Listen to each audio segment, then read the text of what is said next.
algo muy importante. Listo, ya estamos grabando. Entonces, ahí van a empezar a ver ustedes que van a poder crear herramientas muy importantes, donde esas herramientas les van a poder servir a ustedes o servir a personas futuras. Por ende, como les digo, parte de esas utilidades puede ser el copiado de los archivos, eh, los backups, hacer procesos de backup de sistemas, backups de archivos. Hay servidores que nosotros le llamamos servidores multimedia, donde estos servidores tienen cierta funcionalidad de que se guardan documentos importantes o documentos muy delicados y ustedes pueden encriptar esos documentos para que si alguien accede al servidor e intenta verlos, no pueda verlos fácilmente. Entonces ustedes los pueden encriptar con su herramienta y al momento de que se vayan a necesitar, entonces se desencriptan, pero pasa por su herramienta, ¿me entienden? Pasa por su herramienta. Ustedes le pueden decir al proceso Java, ya, desencriptame los archivos porque ahora los vamos a utilizar. ¿Ok? Entonces, así vamos a tratar de que ustedes empiecen o sea, inicien la labor de saber qué herramientas quieren hacer a nivel de servidores y que les permita generar una de esas funciones. Posiblemente cuando veamos la parte de sockets, que trataremos de verla entre este día y mañana, nos vamos a extender posiblemente al día sábado también. Ustedes van a querer tener tareas como desde su celular, digamos, mandar invocar, porque ahora sería con la parte de socket como cliente-servidor, mandar a decirle al servidor, mira, apagate, porque acabas de llegar a un pico. Entonces, desde su celular, manden la instrucción para que el servidor, o sea, para que el servidor reciba que ya se debe de apagar. Entonces, ustedes apaguen o reinicien el servidor de forma remota, desde su celular. Van a poder tener ese tipo de herramientas o posiblemente que el servidor les notifique a su celular o por correo electrónico que ha llegado un pico. O sea, que ustedes estén monitoreando la capacidad del servidor y al momento de monitorear encuentren que ha habido un pico en el sistema, el CPU se elevó, la memoria se elevó o el disco duro se acaba de topar. Eso es muy delicado en servidores Linux porque cuando el disco duro se topa o llega a un porcentaje, el servidor en automático se apaga.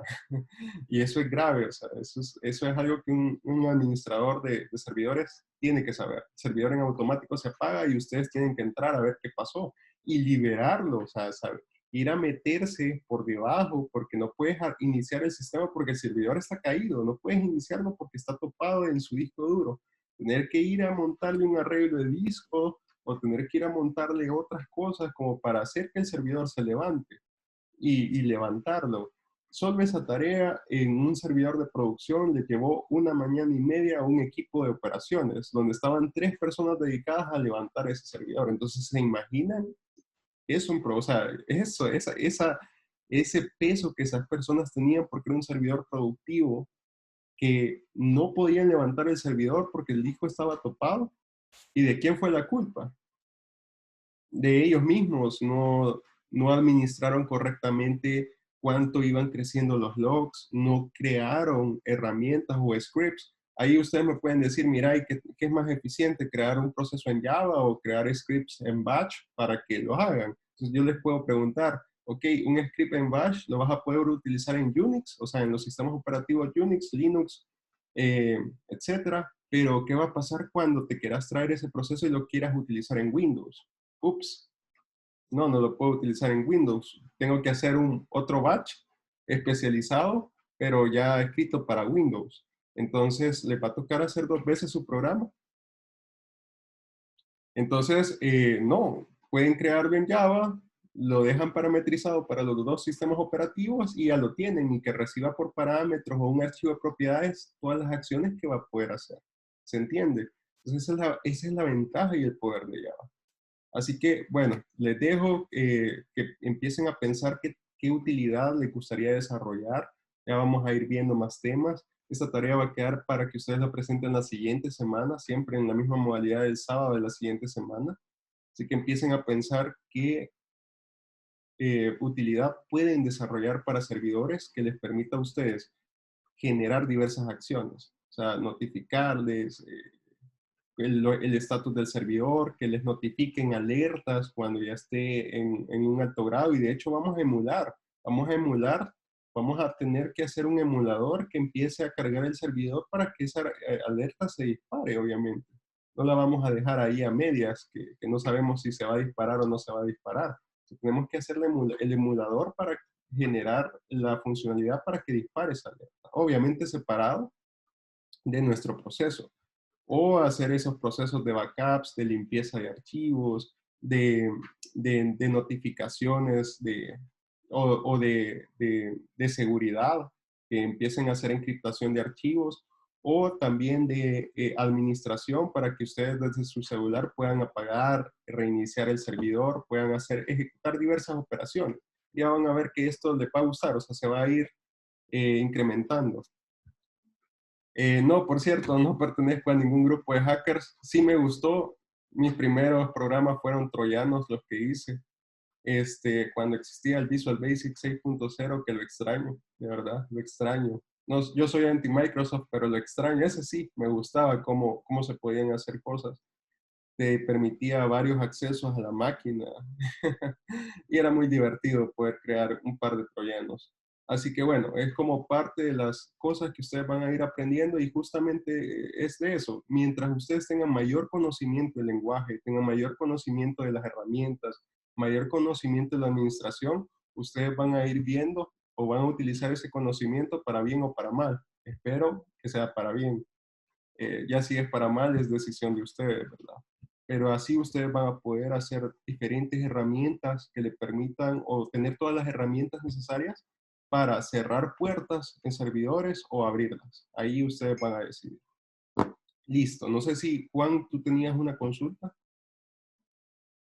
Vi que tenías levantada la mano al inicio y después la bajaste. Sí, sí, sí, perdón. No, solo era un comentario con respecto al compañero que había preguntado sobre Swing. Es que realmente Swing, como usted había mencionado, casi todos estaban migrando a entornos web para estar trabajando con Nube, ¿verdad?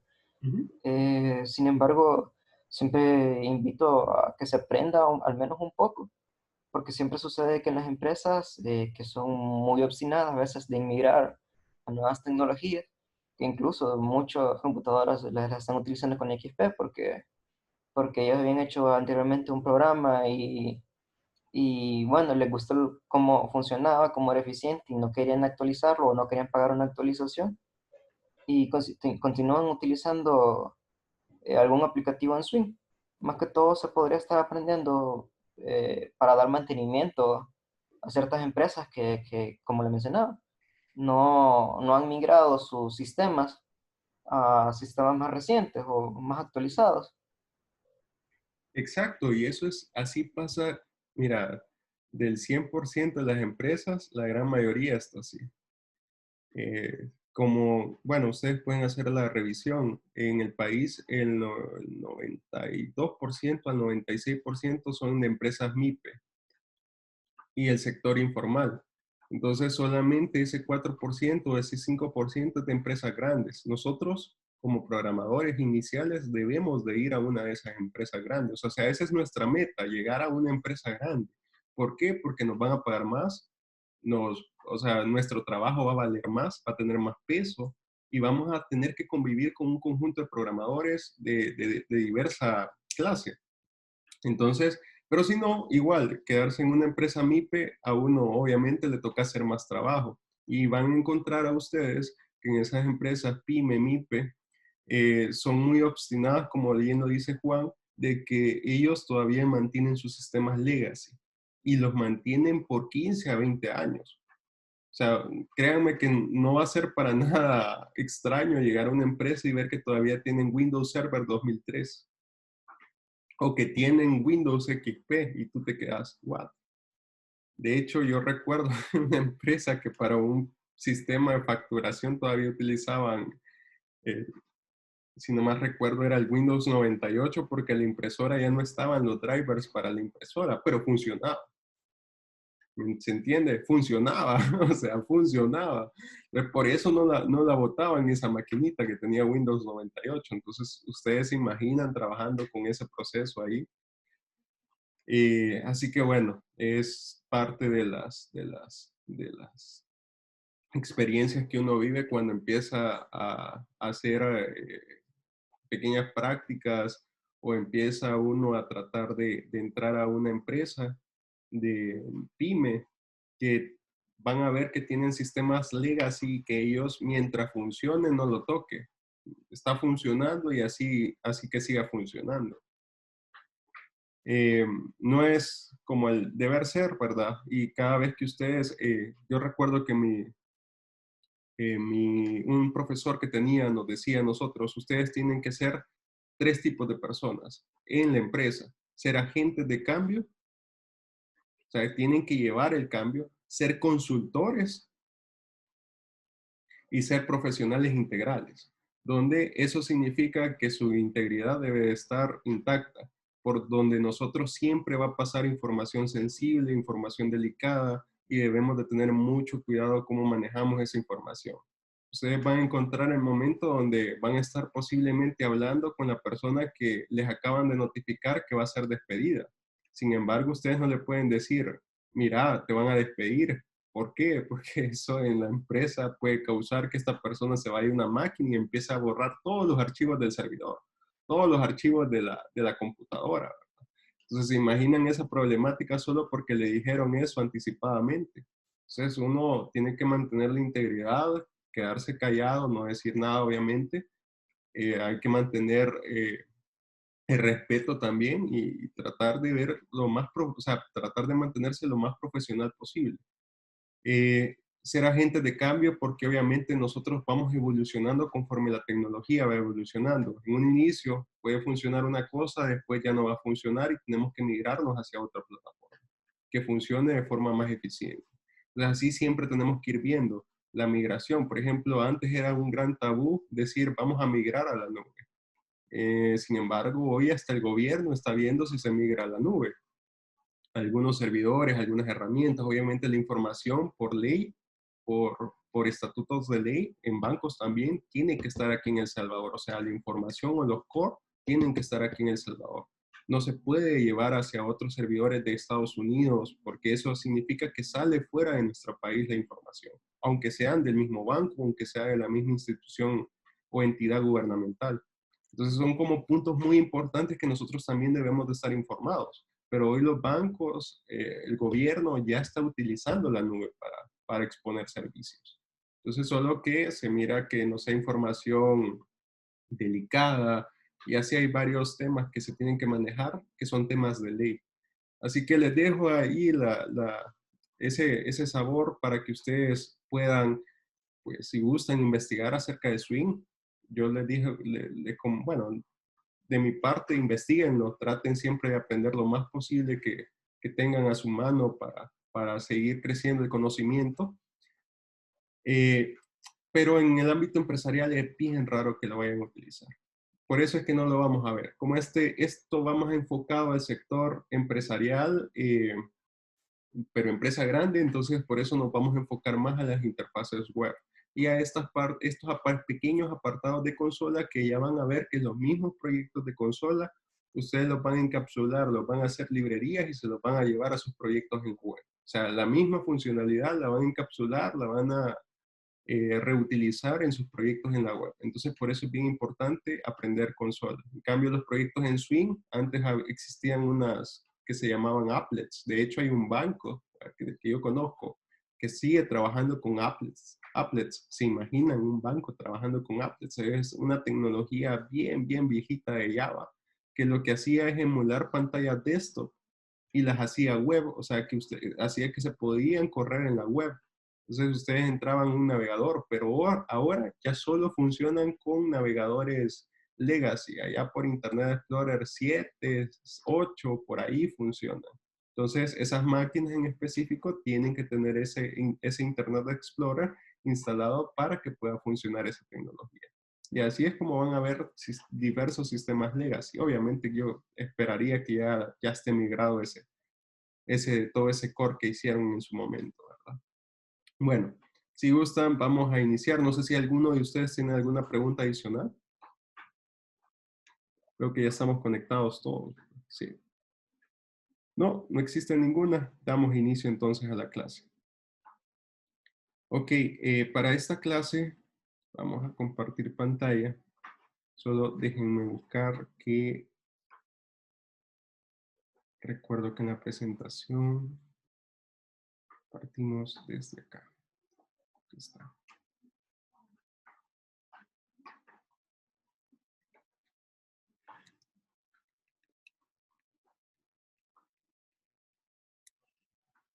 Listo. Perfecto. Bueno, ya estuvimos viendo la entrada y salidas de ficheros en Java, que es sumamente fácil manejar los streams. Nosotros podemos leer información, podemos escribir información en ficheros. Ya también estuvimos viendo todos los objetos que están a nuestra disposición para hacerlo.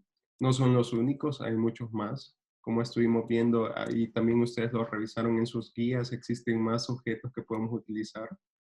Están las lecturas básicas, lecturas optimizadas, recordar siempre cerrar los recursos, o sea, hacer los puntos close del cierre de los recursos que utilicemos de las entradas de datos. Y al igual de la escritura de los archivos, hacer los close correspondientes para indicarle al proceso Java que ya hemos finalizado de leer ese archivo y que por favor cierre los recursos porque si no quedan abiertos y esto puede involucrar grandes fallas de memoria dentro de nuestros programas en Java. O sea, si los dejamos abiertos y los dejamos en un bucle de información que vaya abriendo todos nuestros archivos en Java, esto puede generar un desbordamiento en la memoria de nuestro proceso y dejarlo muerto prácticamente. Y bueno, por ahí ya vamos a ver que empezamos ya a trabajar con diferentes excepciones. Y el null pointer exception, ¿y qué es lo que hacemos nosotros? ¿Qué es eso? Entonces ya vamos a verlo más adelante, cuáles son todos los tipos de excepciones. Esto es como un pequeño apartado que tenemos que, si se fijaron, al momento de estar implementando todos estos objetos, nos obliga a utilizar un try catch para manejar excepciones, que son excepciones propiamente de entrada y salida. O sea, que si el archivo no está correctamente ubicado, no se llama así, tiene otro nombre, etcétera. Entonces, o que no podamos escribir sobre ese directorio, manejar todas esas excepciones y poderlas manipular. Por ahí les comentaba que este file es un objeto muy interesante que nos permite a nosotros especificar un directorio y a partir de ese directorio empezar a recorrer todos los directorios que se tiene. Entonces se vuelve muy bonito porque podemos decirle, de este archivo o de este path de directorio, quiero moverme entre otros directorios o quiero empezar a ver qué archivos como un ls, que con ls en el servidor Linux podemos ver todo el detalle de los archivos que están sobre ese directorio. Entonces ahí podemos ponerle un f.getFiles y obtenemos todos los archivos de ese directorio y podemos ir consultando si ese archivo en particular es un directorio o es un archivo. Entonces, y así podemos empezar a hacer dinámicos nuestros procesos, que nos den a partir de una ruta y que nosotros en esa ruta empecemos a colocar toda una estructura de archivos ya personalizada relacionada a nuestro sistema, que esté configurada dentro de nuestros sistemas. Entonces, de esa forma podemos empezar a mover diferentes archivos o empezar a revisar la información de todos esos archivos. Por cierto, me dicen, no sé si quieren verlo ustedes, por si no queda claro, esa parte dentro de uno de nuestros procesos, que generemos un pequeño ejemplo acerca de ello, de cómo podemos empezar a recorrer diversos archivos dentro de un directorio. Levanten la mano si quieren verlo y si no, entiendo yo que en el primer ejemplo que les mostré de cómo podemos escribir un archivo, se puede hacer. Va, listo. Ya lo vamos a ver entonces más adelante cómo se realiza. Ok. Bueno, también tienen una guía de concatenación de ficheros. Esto es muy importante porque por lo general hay procesos que nos van a requerir que nos viene un archivo a la hora. O sea, nos viene un archivo, especifiquemos hora, a la 1 de la mañana. Después nos viene otro archivo a las 2 de la mañana. Después nos viene otro archivo a las 3 de la mañana. Pero esos tres archivos son de lo mismo. Y nosotros a las 5 de la mañana necesitamos hacer una concatenación de todos esos archivos y presentarlos o empezarlos a procesar en nuestra base de datos. Entonces, ¿y por qué la otra aplicación en vez de enviarnos o nos está enviando tres archivos por separado? Tenemos nosotros que venir y unirlos. porque los tres archivos por separados representan la misma información. O sea, la persona del otro lado dijo, para que si hay alguien escuchando en medio de la red y que no entienda el mensaje, voy a enviarlo por partes. Voy a enviar la parte 1 inicial, la parte 2 después y la parte 3 también. Otra cosa que pudieran haber pensado, porque si lo hacen, es mucho más sencillo transmitir 4 archivos o 5 archivos de 200 megas cada uno que tener que enviar un solo archivo de 1 giga, que es más fácil o que involucra menos procesamiento. Entonces, es más fácil enviar 5 archivos por separado de 200 megas y que por mega o por cada archivo me estén respondiendo un proceso, mira, ya lo recibí, mira, ya lo recibí. Y que me esté dando el feedback a mi aplicación de que sí se están procesando todos los archivos. Sin embargo, si yo envío el primer archivo de 200 megas y no lo recibe la otra entidad, ya sé yo que no tengo que enviar el segundo ni el tercero porque no lo recibió. Entonces me quedo a verificar hasta que se envíe el primer archivo de 200 megas porque probablemente tenga un ancho de banda muy bajo y no se esté enviando correctamente, no se esté enviando completo. Ahora imagínense el mismo proceso con un archivo de 1 giga. Es mucho más complicado, ¿verdad? Es mucho más lento, entonces por eso se divide en diversos archivos y al final se tratan de concatenar desde el otro punto o desde el otro lado, ¿verdad? Entonces así hay diferentes métodos que nosotros podemos tener para trabajar con archivos. Eso también lo van a ver dentro de su guía. Y ustedes me pueden decir, Luis, ¿y hay procesos todavía que involucran el tratamiento de archivos? Porque yo todo lo hago con API. Pregunta común de todo principiante, incluyéndome. Yo así también creía que ya rara vez iba a revisar un archivo o iba a tener que operar un archivo. Pero procesos tan importantes como ACH, no sé quiénes conocen ACH. ACH es un proceso bancario que nace para la transferencia entre distintos bancos. Con este proceso es el famoso UNI que conocen actualmente, pero ACH inició entre los 4 bancos más famosos aquí en el país y lo que hacen o lo que hacían en aquel entonces es yo como banco X le transfiero al banco Y desde mi cuenta A hacia una cuenta B que tengo por allá y puede ser un préstamo, una tarjeta de crédito, una cuenta de ahorro, una cuenta corriente y transfiero el dinero. Listo. Tú lo transfieres ahora a las 10 de la mañana, pero el dinero está depositado a las 12 de la mañana, a las 12 del mediodía. Así era como trabajaba antes, porque ellos tenían ventanas de cierre. ¿Por qué se debía eso? ¿Por qué no era en automático que si yo enviaba la información a las 10 de la mañana, a las mismas 10 tenía que estar aplicado allá? ¿Por qué creen? Veamos, Mario, Mario González. ¿Por qué crees, Mario? Sí. Disculpe la pregunta, ¿cuál era? Hey, Mario, no estás poniendo atención. No, tranquilo. Te preguntaba de que hay procesos como ACH, que estos procesos de ACH enviaban, digamos, si tú enviabas dinero a las 10 de la mañana de un banco A, el dinero estaba depositado hasta las 12 del mediodía en el banco B. Entonces te preguntaba por qué es que crees que este proceso lo depositaba hasta las 12 del mediodía. Si ahora todo es una API y en una API, si tú envías la petición en este momento, se aplica en automático desde el otro lado.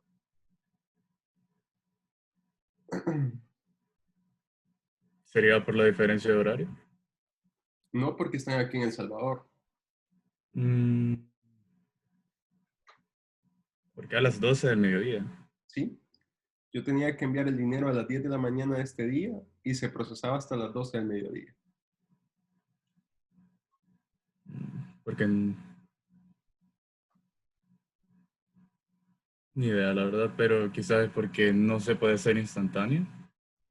No, porque si tú como programador puedes crear una API, lo puedes hacer instantáneo. Tranquilo, Mario, no te preocupes, solo es una pregunta, pero mucho cuidado, está siempre atento. Isaías, cuéntanos. Cuéntanos, Bueno, ¿qué se, crees? según lo que he estado diciendo, yo imagino de que cuando hacían la transferencia, se almacenaba en un archivo y a las 12 del mediodía subían ese archivo para poder hacer todas las transferencias. Yo supongo. No, y en efecto así es. Este, como les digo, es bien gracioso, pero imagínense que procesos tan importantes estaban por archivos. Entonces, y lo que hacían ellos es generar un batch. Un batch es un lote, un archivo básicamente, donde iban un montón de operaciones que se habían efectuado entre las 10 de la mañana y las 11:30 del medio, bueno, a las 11:30 de la mañana. Pero este lote que estaba dentro de esa ventana contenía todas esas operaciones que habían sido efectuadas por todos los clientes de ese banco en esa hora en específico. Ese lote, o sea, ese archivo, ese lote, ese batch, se creaba, se encapsulaba y se enviaba directamente hacia el otro banco. El otro banco recibía el lote a las 11:30 y empezaba transacción por transacción a operarse. Ella hacía validaciones, si la cuenta existía, si coincidía el nombre con la persona del nombre que le habían indicado y así sucesivamente.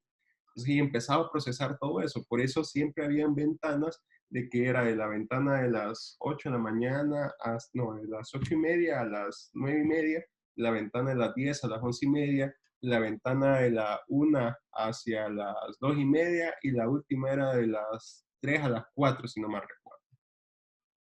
Entonces, estaban todas esas ventanas para que uno sabía que si uno enviaba una transacción a cierta hora, tenía que esperar hasta cierta hora para verificar que la otra persona ya tuviera los fondos depositados. O que si era tu misma cuenta, que tú ya tuvieras tus fondos depositados. Entonces, por cierto, discúlpenme que no estoy viendo el chat, no sé si ahí me están escribiendo. Diferencias de horario.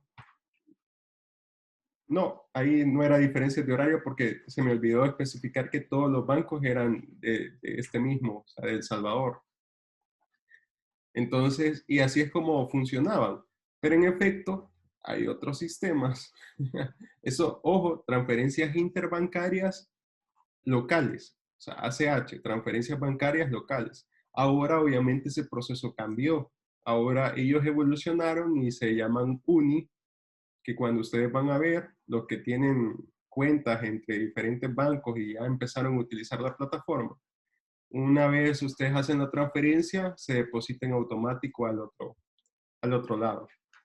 Entonces eso es bien bonito.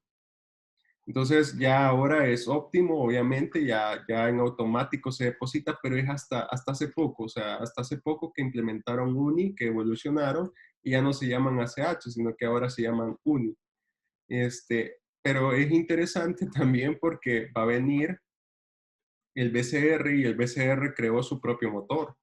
Entonces el BCR dijo, no, miren, yo les voy a proveer un motor también por archivos que ustedes van a empezar a hacer las transferencias entre bancos y eso ya no va a tener ningún costo. Entonces le dio un golpe completo a CH y los hizo evolucionar. Entonces, porque, por cierto, ese motor del BCR se llama... se me ha olvidado cómo se llama ese motor del BCR, pero es algo que todavía los bancos no han querido implementar. ¿Por qué? Porque los bancos tuvieron que pagar mucho dinero por utilizar ACH, porque sí era un gran beneficio para sus clientes. Por ejemplo, ¿quién de ustedes tiene más de una cuenta o una tarjeta de otros bancos? Posiblemente estén percibiendo dinero en una cuenta en un banco, pero tienen tarjetas de otro banco. Y al momento de pagar esas tarjetas, qué complicado es tener que uno, como millennial, tener que ir, bueno, ustedes ya son la gran mayoría generación Z, tener que ir a un banco, tener que hacer la cola en un lugar y tener que pagar esa tarjeta con dinero en efectivo. O sea, qué pereza. Entonces, lo que haces es transferir tu fondo directamente del banco A hacia el banco B y listo, y haces la transacción interbancaria. Entonces, ellos tuvieron por ese motivo, ese motor que creó el BCR, tuvieron que evolucionar. Banco Central de Reserva y de hecho también estuvo involucrado el Banco Hipotecario, tuvieron que evolucionar y crearon ya la plataforma en línea. O sea, miren cómo las mismas cosas van haciendo que uno evolucione, así como este tema del COVID ha hecho que todas las empresas hayan empezado a evolucionar con los temas de transformación digital. Entonces, así es como ellos tuvieron que evolucionar y ahora ya tienen implementado el motor en línea y ya se llaman UNI. Entonces, ahora la decisión va a ser tuya si no quieres pagar por la transacción, y de hecho hasta las transacciones creo que ya son más baratas y las pusieron o sea, ya no te cobran por estar haciendo una transferencia interbancaria, sino que ahora ya es $0 mientras dure el COVID. No sé si eso se va a mantener, ¿verdad? Porque es un gran plus para los bancos.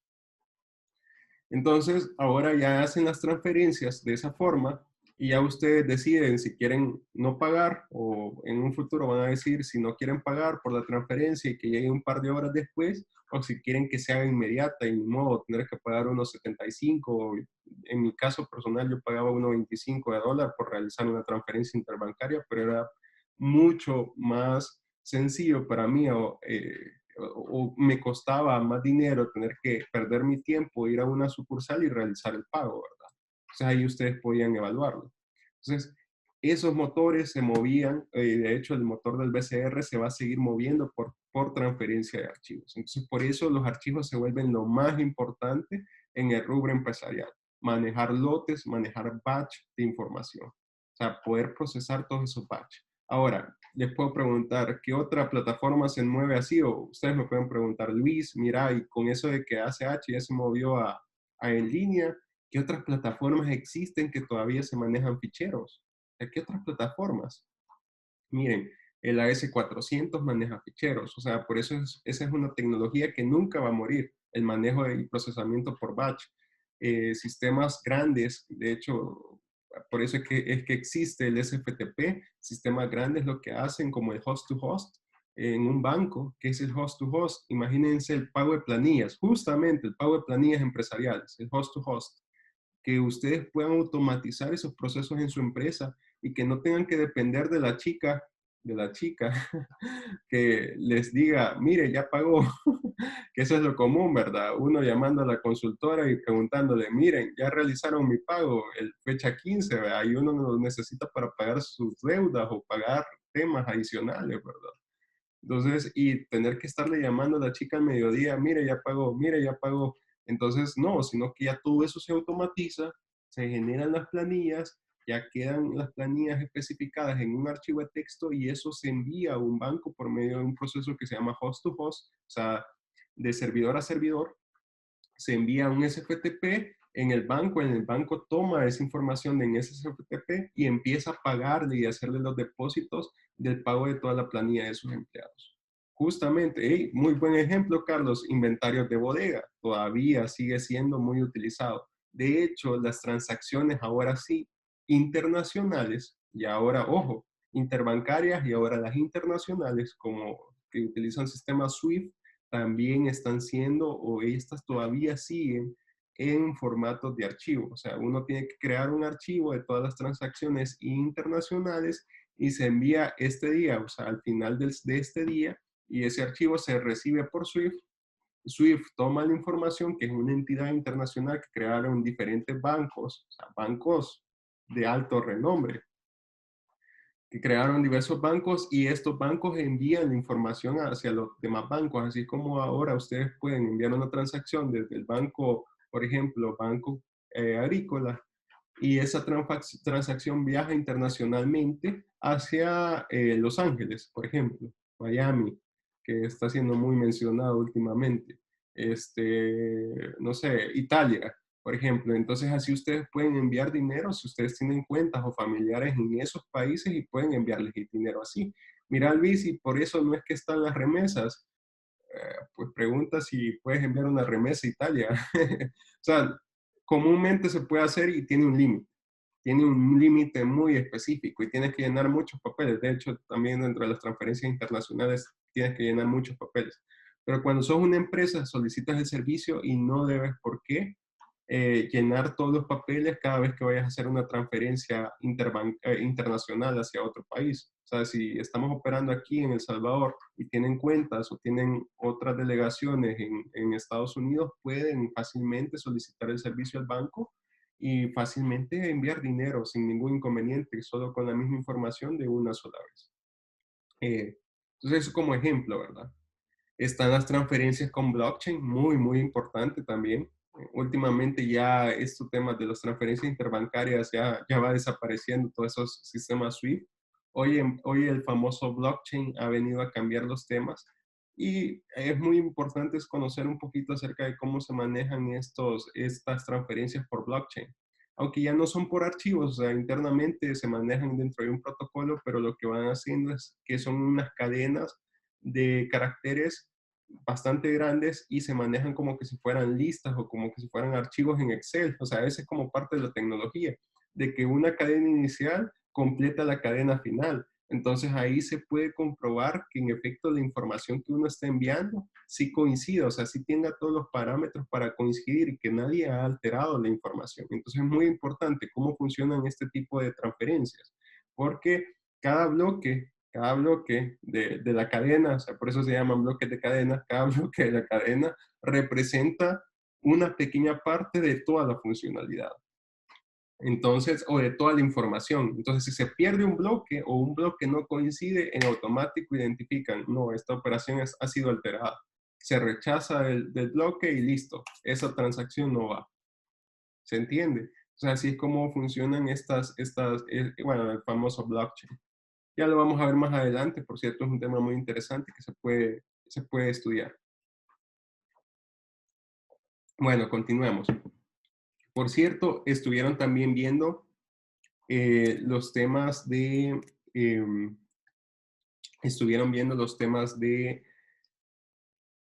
la conversión de archivos, o más bien el parsing, que es el análisis y lectura de archivos XML y JSON. ¿Qué les ha parecido esa parte de la lectura? Sobre todo el del JSON, yo lo subí, me faltaba completar una última parte que es la escritura del JSON, pero tuve por ahí una pequeña reunión que atender y lastimosamente ya no pude completar esa parte, pero les subí ayer bueno, ya un poquito tarde la clase de cómo se utiliza el JSON o cómo se puede hacer el parsing del JSON. Y hay algo muy interesante con ese parsing, que si se fijan, 2 líneas de código y él en automático toma toda la información del JSON y la mete sobre nuestros pojos. O sea, hace el casting directamente y lo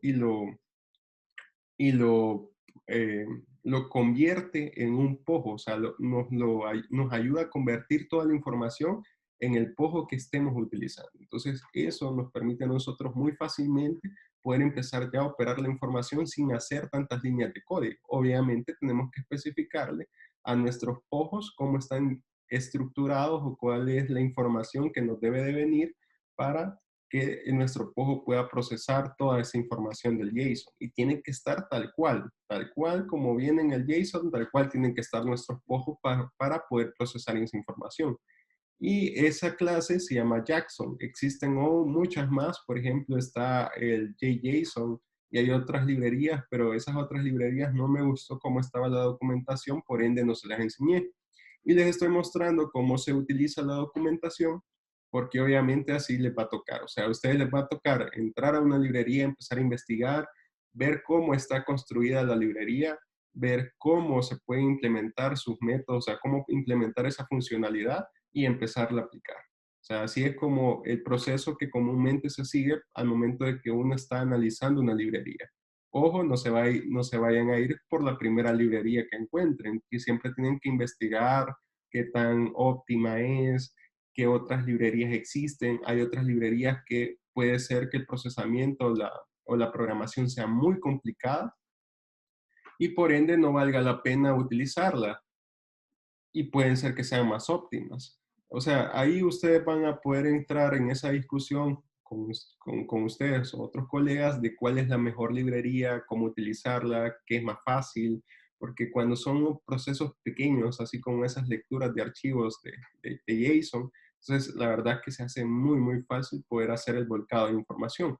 Pero cuando ustedes van nuevamente a la página que les mostré como Kaggle, que en automático ustedes pueden obtener todo un dataset de 1 GB de información y toda esa información está en JSON, o sea, ahí sí se complica tratarla de parsear directamente a un poco. O sea, mejor ver la forma de cómo empezar a consultar la información que nosotros necesitamos y solo la información que necesitemos es ingresarla a la base de datos.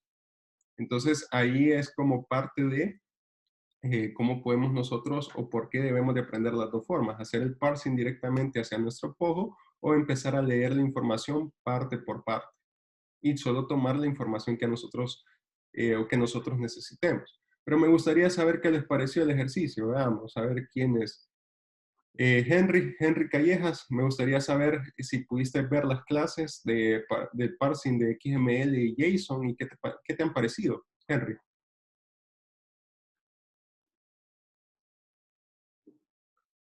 Hola, Hola, buenos Henry. días. Buenos días. Bueno, fíjese que me ha parecido bastante interesante, sobre todo de XML, porque con eso sí nunca había trabajado con XML, solamente con archivos JSON. Entonces sí me ha parecido interesante y, me, y en cuanto a las librerías sí me cuesta un poquito entenderles de entrada. Sí tengo que estar ahí practicando, ¿verdad? Pero sí muy interesante todo. Definitivo. O sea, al inicio cuesta un poco entender qué es lo que se hace, Sí. pero si te fijas, la información a veces está bien clara. Por eso es que les digo que ustedes pueden analizar diversas librerías y ver cuál librería tiene la información más clara y esa obviamente utilizar. Y también después tienen que entrar a revisar cuáles librerías son más óptimas, ¿verdad?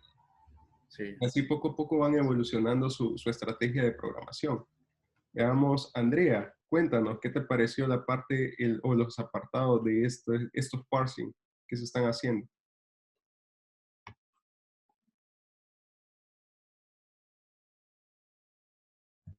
Hola. Hola, Andrea. Sí, la verdad que, bueno, yo nunca había trabajado con este tipo de cosas, ¿verdad? Pero igual al principio sí me costó un poquito, pero ahorita lo que he visto, pues he tratado de comprenderlo bien y bastante interesante, bastante útil me parece. Así que me ha parecido bastante bien. Excelente. Andrea, ¿fácil o difícil? ¿Complicado o no está complicado? Fíjense que al inicio, ¿verdad? Se complica como que un poquito, ¿verdad? Pero ya después, como que ya uno va comprendiendo, ¿verdad? De a poquito. Así que, pues, por el momento no lo siento tan complejo que digamos. Excelente, Andrea. Carlos, ¿tú tienes una consulta? Sí, yo tengo una pregunta, Luis, más que todo como duda, ¿verdad? Ya en el ámbito empresarial o el laboral, ¿de qué depende el tipo de archivo, el XML o el JSON? O sea, depende de en qué se basa como para elegir el tipo de información que uno va a recibir. Ah, qué bien, qué bien. Buena pregunta, Carlos. Te comento. Depende bastante de las interfaces con las que vas a estar interactuando. Por ejemplo, en esta plataforma que yo les compartí de Kiva, solo la voy a abrir en un navegador. Regálenme un segundito. Por ejemplo, en esa plataforma, allí te dice, mira, nosotros tenemos repositorios en CSV y en JSON. Entonces, depende bastante de la otra interfaz con la que vas a operar o con la que vas a trabajar, de cómo te va a enviar la información. Por ejemplo, todas las páginas HTML están escritas en lenguaje de marcado, de XML. ¿Se entiende? Entonces, si tú vas a ir a leer y vas a empezar a revisar la información que tiene una página web, ¿cuál es el que vas a utilizar? Un parseador de XML, ¿verdad? Sí, Entonces, pero si con el endpoint que te vas a comunicar, te dice, mira, mi información o la información que yo te estoy exponiendo está en JSON, entonces, ¿qué es lo que vas a utilizar? Un JSON. Ahora, ¿qué se utiliza más? Y es lo que les comentaba antes, digo nosotros porque solo voy a compartir acá la página. Porque yo soy programador ya old school, llamémoslo así. Ya no soy programador de nuevas tecnologías porque, eh, por así decirlo, me dediqué a otro rubro, que ya es la dirección, la gerencia, otros temas. Entonces, ya mi especialización ya no la hice tanto en nuevas tecnologías, Pero si ustedes han empezado a investigar o estuvieron aprendiendo Python, estuvieron aprendiendo, no sé, por ejemplo, ya ni siquiera es Node.js, Angular y todas estas tecnologías, todas dependen de JavaScript. Entonces, ¿qué es lo que va a predominar ahí? El JSON. O sea, a ti siempre te va a venir un dataset con un JSON. De eso, JSON es Java Object Structure, si no me recuerdo. Entonces, ahí prácticamente todo te va a venir en JSON. Mientras estés trabajando con esas tecnologías, todas las APIs van a estar en JSON, la estructura va a estar en JSON, vas a leer datasets en JSON, o sea, todo, todo, todo. Obviamente, hasta que te topes con un endpoint que te esté devolviendo información en XML, vas a procesarlo en XML. Y necesitas saber cómo procesar esa información. Por ejemplo, aquí ya están viendo la página. Sí, ya. Entonces aquí te dice, mira, nosotros tenemos información en CSV, JSON, puedes tener información en SQLite y BigQuery, que esto es para temas de Big Data. Entonces, de hecho, es un motor bastante bonito de Big Data. Entonces, y las licencias de cada una, esto siempre tómenlo en cuenta. Tengan mucho cuidado con las licencias que no son, que son privativas, porque llevarse esa información a un sistema en producción y que lo detecten ustedes que están utilizando una librería y esas librerías siempre dejan pequeñas trazas o tratan de comunicarse con algún motor en el exterior para que les diga si están siendo utilizadas. Entonces pueden tener un gran problema en producción, sobre todo si esos servidores están en DMZ. Si no están en DMZ y están internos, no habría mucho problema, pero no las utilicen.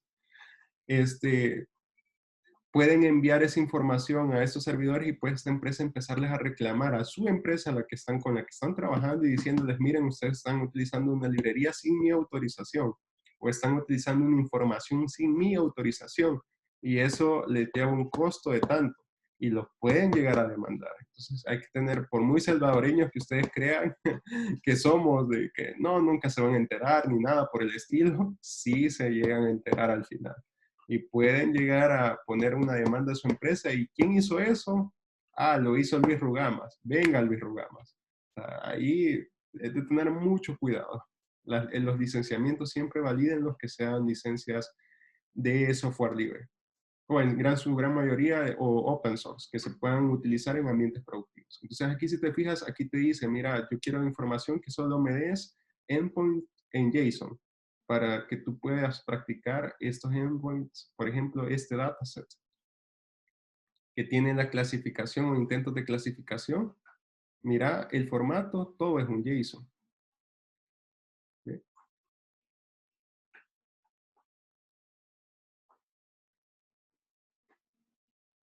Entonces, de hecho, este JSON está bastante interesante. Creo que lo tienen en diferentes lenguajes. ¿Sí? Es un pequeño videojuego, al parecer, veamos. Ah, es un algoritmo de Machine Learning, o sea, es un dataset para Machine Learning. Me imagino que lo que hacen es empezar a hacer las traducciones basadas en la expresión que están leyendo.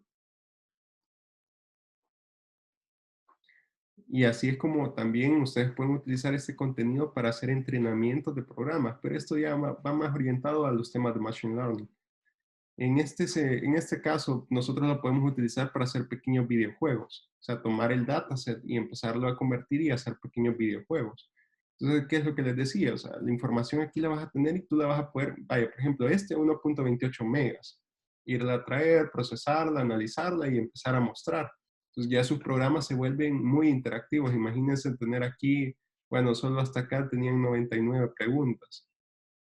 Cabal. Y aquí es otro nivel. Entonces, poder hacer estos datasets que sean bastante interactivos. Y aquí pueden encontrar información de diferentes. Por ejemplo, aquí hay uno de Game of Thrones. Yo no soy fan de esa serie, pero para los que son fan pueden hacer hasta videojuegos de Game of Thrones. Pero ya no es parte de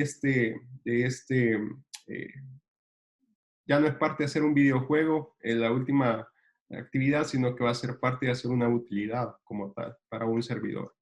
Vaya, los que son amantes de Magic, yo antes era amante de Magic y de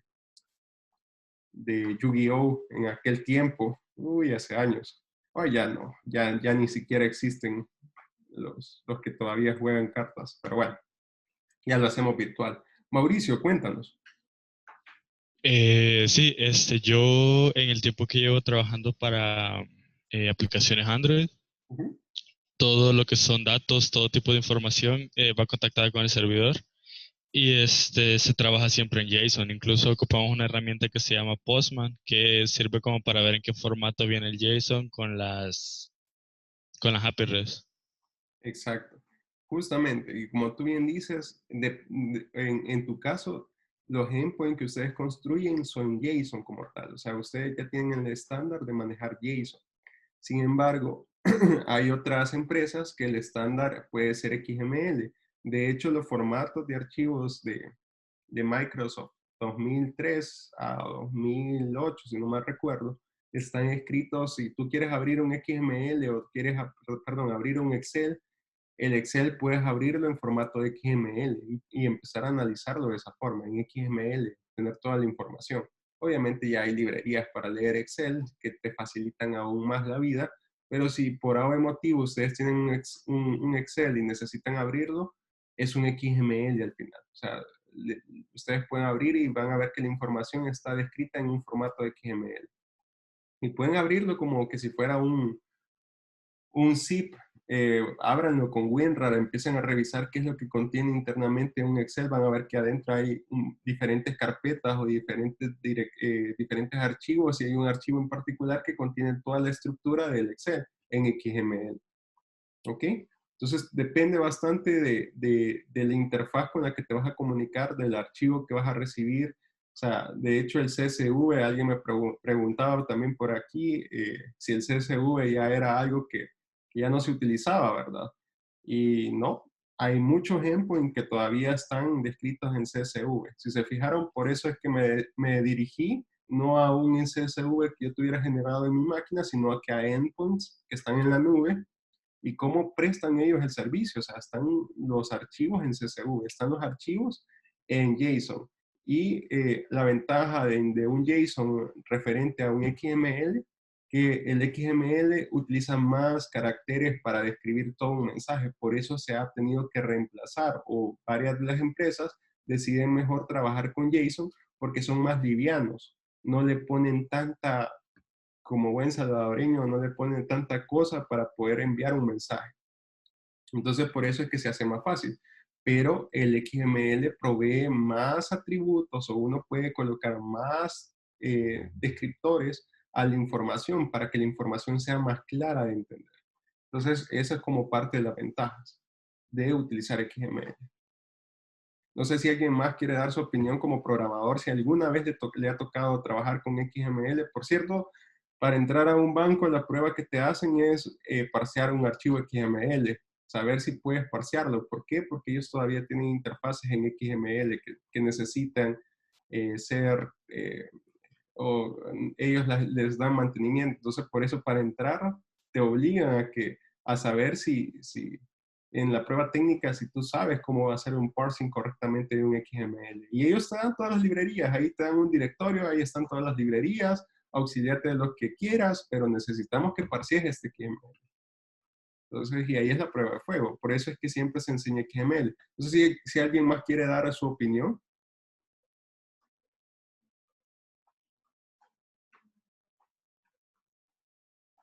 Aquí Carlos Vázquez, pero al final la selección de la librería no depende primero principalmente con la que trabajen las empresas. En efecto, o sea, depende bastante de lo que estén trabajando las empresas. Basados en eso es que ellos o sea, te evalúan, ¿verdad? O sea, si ellos están trabajando, su estándar está en XML, obviamente te van a pedir que parsees un XML. Pero va a depender bastante de las interfaces. Obviamente ustedes necesitan estar preparados para todos. Y si no hay una definida, sí, en efecto será con la que más tengan ustedes o con la que más hayan trabajado, pero ahí depende bastante de la interfaz. Créanme que no se casen solamente con JSON, no se casen con XML. Si ustedes tienen que saber de todo, o sea, saber cómo operar cualquiera. Y si no, entender la documentación, que son los ejercicios que les estaba mostrando, y aplicarlo. Listo. Bueno, entonces, si gustan, entramos de lleno a la clase si no hay ninguna consulta relacionada con esto de los XML, los JSON, algo más que quieran aportar. Nada, listo. Vale. Empecemos con la clase. Bueno, ¿qué es un socket? Básicamente, aquí vamos a entrar en un concepto de cliente-servidor. Entonces, me dicen quiénes entienden correctamente el concepto. No, mejor voy a cambiar la pregunta. ¿Quiénes no entienden el concepto de cliente-servidor? No se preocupen si no lo entienden, así lo empiezo a explicar y que quede todo claro. Y si lo entienden, súper bien. Levanten la mano quienes no lo entienden, el concepto de cliente-servidor, que es un puerto. ¿Todos lo entienden? Ah, listo, listo. Vaya, les voy a explicar para que quede esto bien claro. Básicamente un cliente-servidor es lo que nosotros tenemos en el día a día. Nuestras máquinas son clientes. Obviamente, al momento que utilizan un navegador, el navegador se vuelve nuestro cliente para poder acceder a la información que está en un servidor. Y el servidor se vuelve, como tal, o valga la redundancia, el servidor se vuelve quien nos provee la información de lo que nosotros estamos solicitando. Entonces, al momento que nosotros abrimos un navegador y ponemos la dirección, nosotros mandamos una petición a ese servidor. Hay diversos protocolos que interactúan ahí, pero básicamente nosotros enviamos una petición al servidor. El servidor recibe esa petición y en automático interpreta qué es lo que nosotros necesitamos y nos devuelve una respuesta. ¿Ok? Y la respuesta nosotros la recibimos y listo, ya la empezamos a operar o empezamos a visualizar, que en todo caso es lo que hacemos con un navegador de internet. Empezamos a visualizar el contenido de la página. Bueno, entonces eso es lo que hace parte de un cliente-servidor. Todo cliente-servidor se debe de tener un IP en la cual nosotros podamos llegarle a ese servidor, la IP y el puerto habilitado, que nosotros sepamos cuál es el puerto que está habilitado. Pero, ¿qué es un puerto? Un puerto es, por así decirlo, en nuestras máquinas nosotros tenemos habilitados diversa cantidad de puertos. De hecho, hay miles de puertos que podemos utilizar y que nosotros no tenemos ni idea, ¿verdad? Por ejemplo, el HTTP o el protocolo HTTP utiliza el puerto 80. El HTTPS utiliza el puerto 443. Y veamos,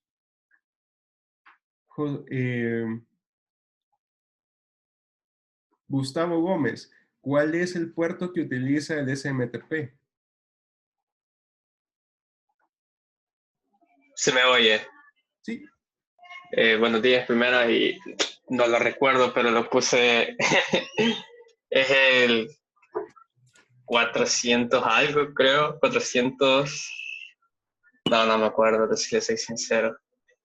Dale, revisen tu código. O no sé si alguien tiene la respuesta a la mano. Ahorita le digo. Disculpe, ingeniero. Sí. Yo había revisado justo cuando estaba viendo lo del email, pero al parecer el SMTP, puro SMTP, es el puerto 25.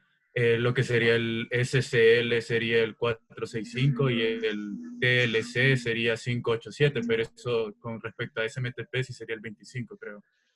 Excelente, excelente. Entonces, si te fijas por protocolo, o más que todo eso queríamos llegar, por protocolo hay diversa cantidad de puertos que nosotros utilizamos.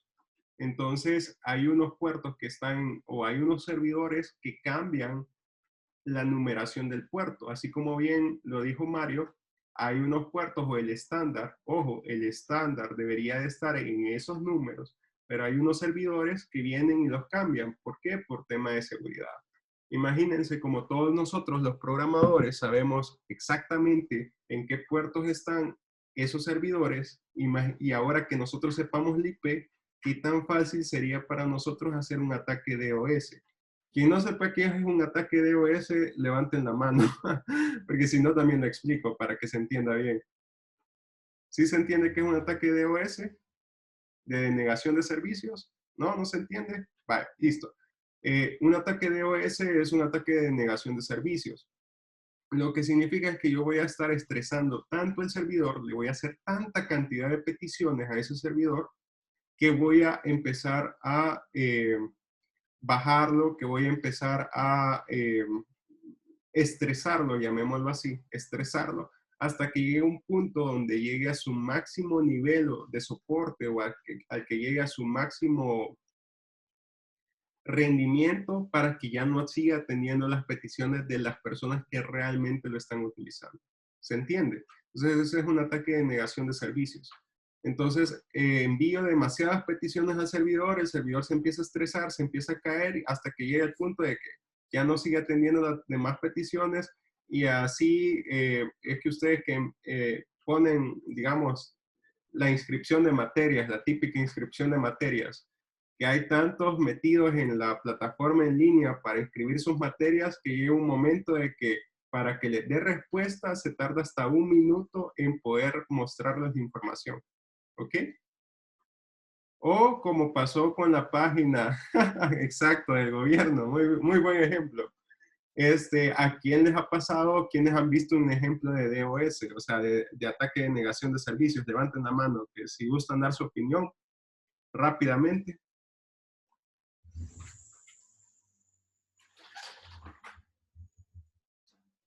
Listo, Mario, cuéntanos. Sí, bueno, esa que decían la página, la del gobierno que habilitó para los $300 y bueno, al final la versión que dio el gobierno fue que le hicieron un ataque de DDoS, pero también pudo haber sido de que mucha gente, había mucha gente que realmente quería ver si les aceptaban los $300 o no y por eso se sobrecargó la petición que le hicieron al servidor. Justamente, entonces por ende nosotros tenemos que tener un gran cuidado en cómo configuramos todas las cosas de nuestro servidor. Definir correctamente el ancho de banda para saber la cantidad de personas que van a estar accediendo a mi página. Definir correctamente el puerto que se va a utilizar para que, y los procesos que van a estar para que atienda toda esa demanda. Y que nuestra página no se llegue a caer tan fácilmente, o nuestro servicio, porque al final es un servicio, es nuestro servidor, o nuestro proceso que está escuchando en ese puerto no se llegue a caer. Y segundo, que tengamos un firewall que nos proteja, ¿verdad? Hay firewalls que son muy buenos, que ellos detectan cuando es un ataque de negación de servicios porque reciben la misma IP X cantidad de veces, y cuando uno de ellos dice, recibí la misma IP más de 100 veces en los mismos 5 segundos, en automático bloqueo esa IP. Ya no recibo peticiones de esa IP y la bloqueo, y así, si eso fue un ataque de negación de servicios, ya esa IP está bloqueada. Entonces, así es como se protegen ese tipo de sistemas. Pero entonces, si se fijan, para nosotros es muy fácil, si nosotros sabemos la IP y el puerto, poder empezar a hacer ataques de denegación de servicios. ¿Ok? Empezar a estresar a ese servidor con un montón de basura, de peticiones, que llegue en un momento y ese servidor empiece a degradar sus servicios hasta que se llegue a caer. Muy buen dato. En efecto, hay temas de doble autenticación, están los CAPTCHA, está también la parte de filtración por IP, que justamente hace un filtrado de IP, cuáles son las IP válidas que van a tener acceso a mi servidor. Ojo, si es un servicio que está expuesto a todo el mundo, no debería funcionar por filtración IP, porque se imaginan estar filtrando, estar poniendo las IP de todas las máquinas que se van a conectar a mi servicio. Y si se conecta por allá, que está una máquina remota y yo no la había configurado, esa se va a quedar sin acceso, ¿verdad? Entonces, por ahí hay otros mecanismos también que se pueden hacer. Filtrado en Mac todavía ese es más cansado de hacer, pero si ustedes saben justamente qué dispositivos son, los pueden hacer. Pero comúnmente se protege con un buen firewall, que sea un firewall inteligente. Ya algunos de ellos implementan hasta algoritmos de machine learning para poder predecir o poder detectar esos mismos IPs que pueden estar llegando a generar a pequeños ataques, porque pueden empezar para saltarse el firewall, empiezan a hacer un ataque en los primeros 4 segundos y después siguen a los siguientes 4 y es como que tratan de hacer un pequeño juego o tratan de corretear al firewall, por así decirlo. Entonces ya hay de esa clase de firewalls que nos mantienen protegidos. Pero bueno, volviendo al tema, así es como nosotros tenemos que es un cliente-servidor. ¿Se entiende el concepto de cliente-servidor y cómo funcionan los diferentes puertos que nosotros podemos abrir? Y de hecho podemos cambiarlo, porque si por algún motivo nosotros levantamos un servidor Apache, que por defecto escucha el puerto 8080, y yo quiero ser todavía más cuidadoso, yo digo, no lo voy a abrir en el puerto 80, lo voy a abrir en el puerto 50, o lo voy a abrir en el puerto 70. Así, si alguien trata de meterse a mi servidor, que no encuentre mi servicio en Apache que he montado. Entonces, y en efecto, o sea, puede funcionar, es una técnica, no es recomendable obviamente porque nadie ahora en día al momento de escribir una URL pone 2 puntos, puerto 80, puerto 70 o puerto 40, ¿verdad? Digamos, esa página del COVID-19 no van a poner covid19elsalvador.com, 2 puntos, puerto 442, porque ese es el HTTPS para el 443, puerto 442. Va a ser bien raro que te envíen una URL, pero existen. Y así hay diferentes puertos que se pueden seguir habilitando. Ahora, ¿para qué nosotros vamos a crear nuestro server o nuestro socket? Es porque nosotros vamos a poner un servicio que va a tener un IP, o sea, vamos a poner un servidor y dentro del servidor un servicio que vamos a tener nuestro IP y vamos a tener nuestro puerto. Y en ese servicio nosotros vamos a mantenernos escuchando a todo lo que recibamos, lo vamos a filtrar, lo vamos a validar y vamos a procesarlo. Si en mi servidor, o sea, en mi socket, por así decirlo, en mi servidor, yo le mando desde un cliente, imaginémonos un cliente como el celular, y le mando a decir, mira, servidor, apagate, y mi servidor valida que en efecto es un cliente autorizado, llamémoslo así, es un cliente autorizado. La mensajería está acorde a lo que él necesita recibir y aparte de eso, me está mandando una instrucción válida de apagado de servidor, en automático tengo que ejecutar esa operación. Entonces, debo de apagar el servidor. Y mando a ejecutar el comando de apagado de servidor. ¿Se entiende? Ya vieron cómo ejecutar comandos, lo estuvimos viendo ahí en una oportunidad. Entonces, ya no es algo que desconocemos cómo mandar a ejecutar un comando del servidor, sino que es algo muy sencillo de hacer y fácilmente podemos mandar a ejecutar un comando del servidor para que apague ese servidor. ¿Se entiende? Si no se entiende, por favor levanten la mano porque los demás temas se van a volver más complejos.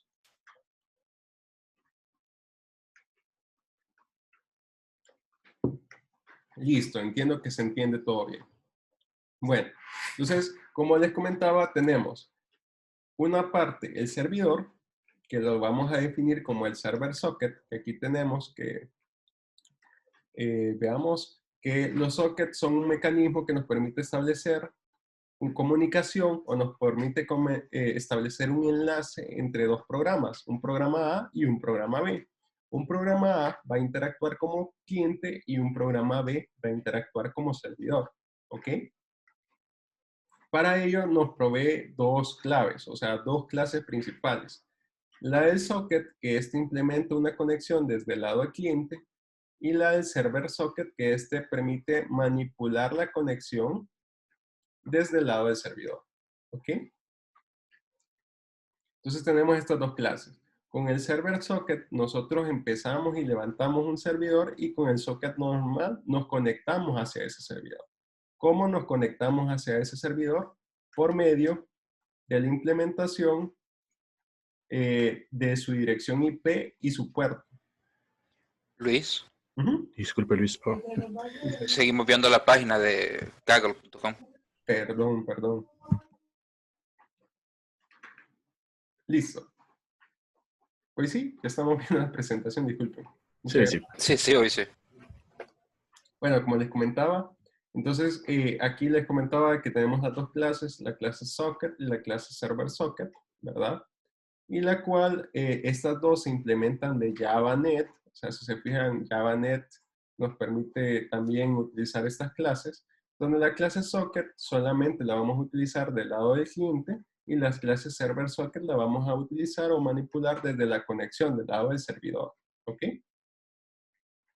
Entonces, estas dos se vuelven muy importantes porque a partir de aquí nosotros vamos a poder acceder a este servidor, o sea, al server socket, con nuestro cliente, con nuestro socket, para poder hacer manipulaciones o poder mandarle peticiones que sean válidas al servidor y que el servidor las ejecute por nosotros.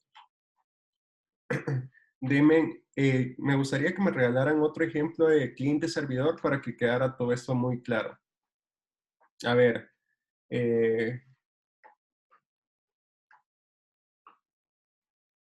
Enrique Ochoa, si me puedes dar un pequeño ejemplo de un cliente servidor.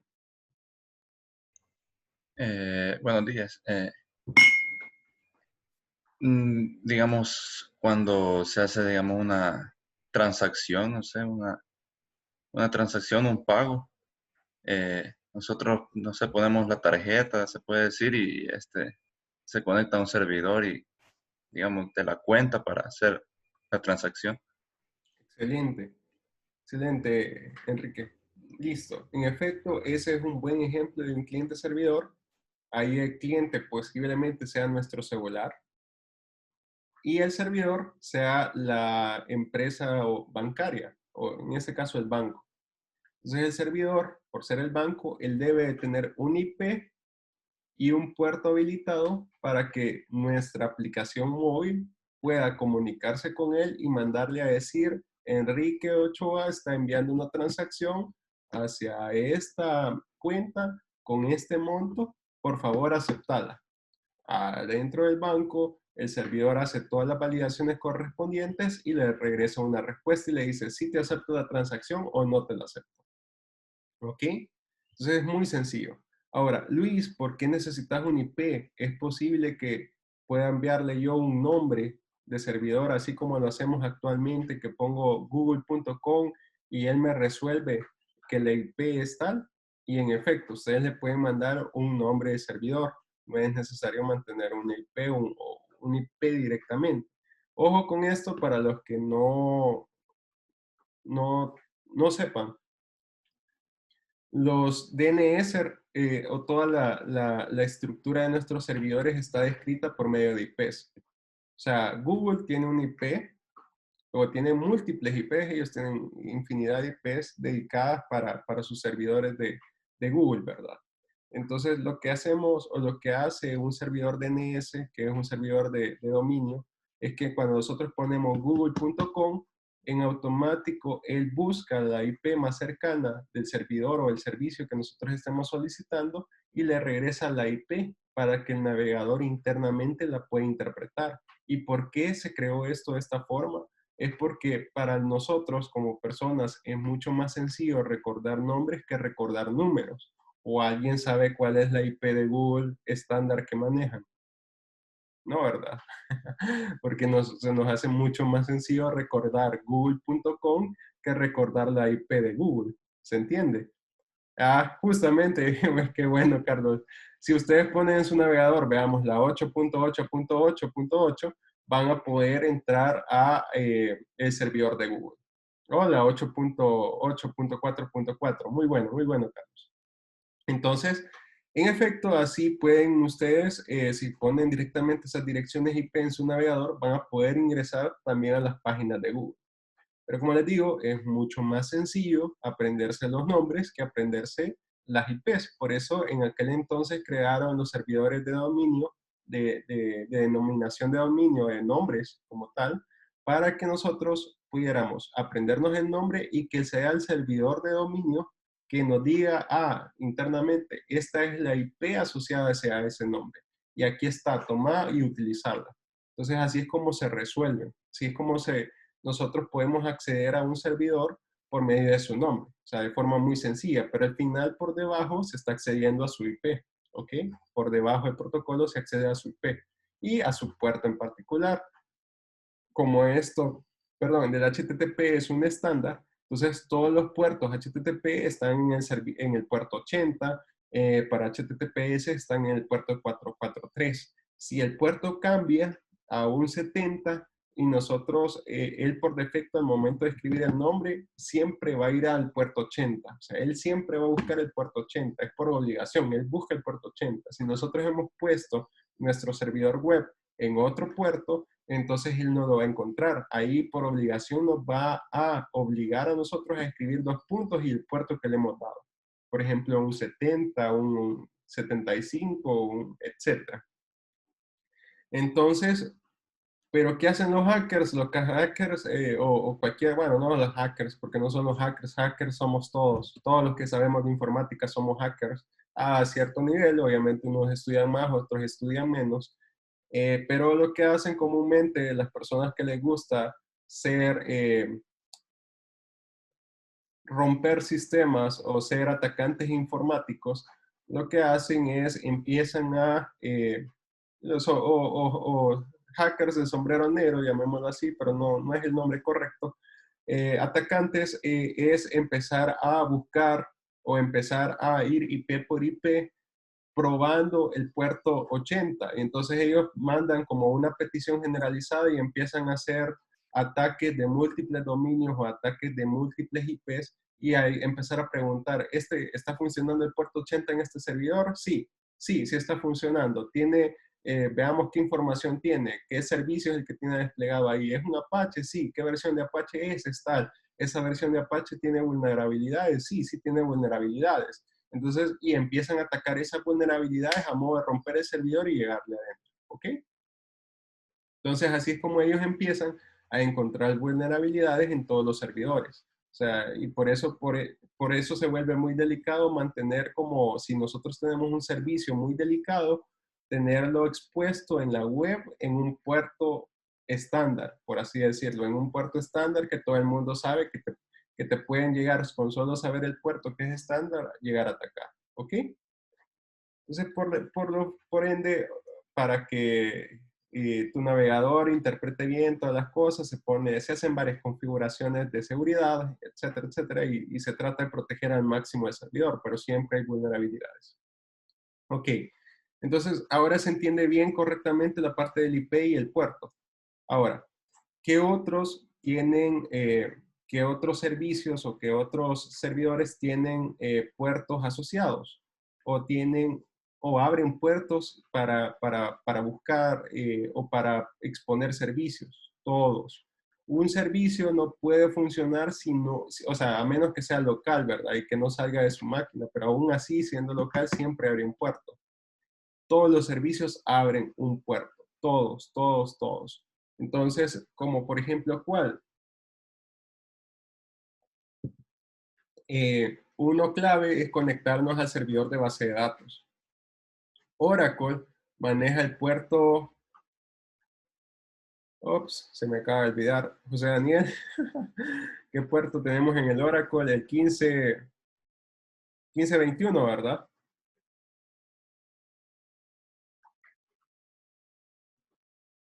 Sí, en el 1521. Perdón, es que, vaya, el 1521 es el puerto estándar de Oracle para conexión. Entonces nosotros en la URL de conexión, nosotros siempre le establecemos el IP y el puerto de conexión, que es el 1521, el estándar. Pero como ya en las empresas, el puerto 1521, imagínense, saber que su base de datos, todo el mundo que la puede llegar a utilizar sabe justamente que en el puerto 1521 está expuesto el servidor de Oracle, es mucho, o sea, es muy delicado, lo cambian. Y, por ejemplo, hay empresas que lo utilizan en el 1535, 1540 y así, se inventan X cantidad de puertos. ¿Ok? Entonces, también otro ejemplo es el MySQL. Varios de ustedes han trabajado con MySQL y él abre un puerto en el puerto 3306, si no mal recuerdo, ¿verdad? Entonces, ese es el puerto que él abre y donde él espera recibir peticiones. Todos los clientes que si se van a conectar a una conexión, a una base de datos, ustedes se conectan pero se conectan al puerto 3306. O sea, ustedes le especifican a su cliente de base de datos que es el puerto 3306. Esto lo pone por defecto. ¿Y eso por qué? Porque él maneja su propio lenguaje en ese puerto. O sea, él maneja su propia interpretación. ¿Qué habla con ese puerto? A saber. O sea, pero ahí maneja él su propio lenguaje donde le envía peticiones y recibe respuestas. Entonces, imagínense ustedes si quieren crear un motor de base de datos, lo pueden hacer fácilmente. Java les proporciona todas las herramientas necesarias. Entonces, ustedes lo pueden hacer. Imagínense un motor que mueva archivos o un motor que haga estructuras de archivos, por ejemplo. Entonces ustedes pueden crear su propio servidor con un IP, poner su puerto y empezar a recibir peticiones estándares que ustedes sepan. Ahí obviamente vamos a manejar el if, switch y todos los demás para saber qué es lo que le están mandando a hacer a su servidor y que ustedes le resuelvan esas peticiones a los clientes que se estén conectando con ustedes, ¿ok? Listo. Ahora, veámoslo más a bajo nivel. ¿Cómo se hacen las conexiones por sockets? Básicamente las conexiones por sockets se hacen con el servidor, obviamente, donde este abre un puerto, abre la conexión a un puerto y le dice, me encuentro aceptando conexiones con este socket, con este puerto. ¿Ok? Y una vez abierta la conexión, un cliente se puede conectar al servidor y empezar a especificarle que genere una comunicación con ese cliente. Al completar la comunicación, se pueden hacer diversos envíos de mensajes y en uno de esos mensajes la conexión finalizada. ¿Ok? Entonces aquí tenemos nosotros al cliente, el servidor levanta el puerto, se queda a la espera de una conexión. Cuando el cliente se conecta, él ya genera la conexión y un cliente, si se fijan, se conecta con el IP y el puerto, o el host y el puerto. Entonces él lo busca el servidor, se conecta y una vez que establece la comunicación con un output de string, o sea, con una salida de datos o salida de flujo de datos, le envía la petición al servidor y este la recibe con un input string, con una entrada de flujo de datos. Este procesa la información de la entrada de flujo de datos y le responde con un output de string, o sea, con una salida de datos del servidor, y esa llega a un input de string al cliente, que es una entrada de datos, y hasta que llegue a un punto donde ambos deciden cerrar la conexión. Mira, ya finalicé con lo que tenía que hacer, cierro la conexión, socket.close, ok, socket.close, se cierra la conexión. ¿Se entiende? Entonces, esto es muy, muy sencillo de cómo utilizarlo. Y listo. Por ahí en la guía les voy a dejar una clase o les voy a dejar una guía de cómo establecer un cliente socket y un servidor socket y un cliente socket. Yo le voy a preparar una clase, que veo que ya son las 11:48. Ya si me pongo a explicar el el servidor y el cliente, creo que nos vamos a demorar porque sí es bastante extenso esta práctica. Les voy a poner la clase en unos minutos más adelante de cómo establecer un servidor y cómo establecer un cliente para que ustedes empiecen a jugar con ellos. Ojo, y esto es algo que vamos a aprovechar a explicárselos. Como ahora ustedes ya van a estar abriendo un servidor, perdón, un socket dentro de su servidor Linux o dentro de sus máquinas, tengan mucho cuidado con el antivirus o los navegadores, sobre todo los antivirus que ustedes tengan. Veamos, quiero ver dónde está Safari para mostrarles. Aquí está. Entonces, vamos a ingresar acá a nuestro servidor en la nube.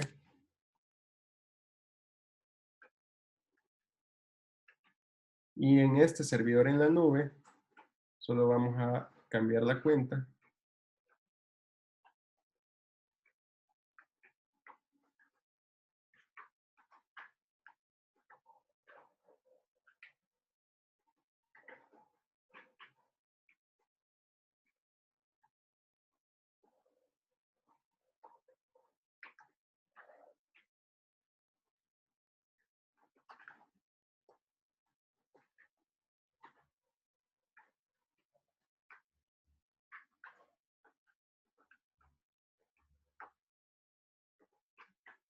No se puede. Bueno, veamos el Compute Engine.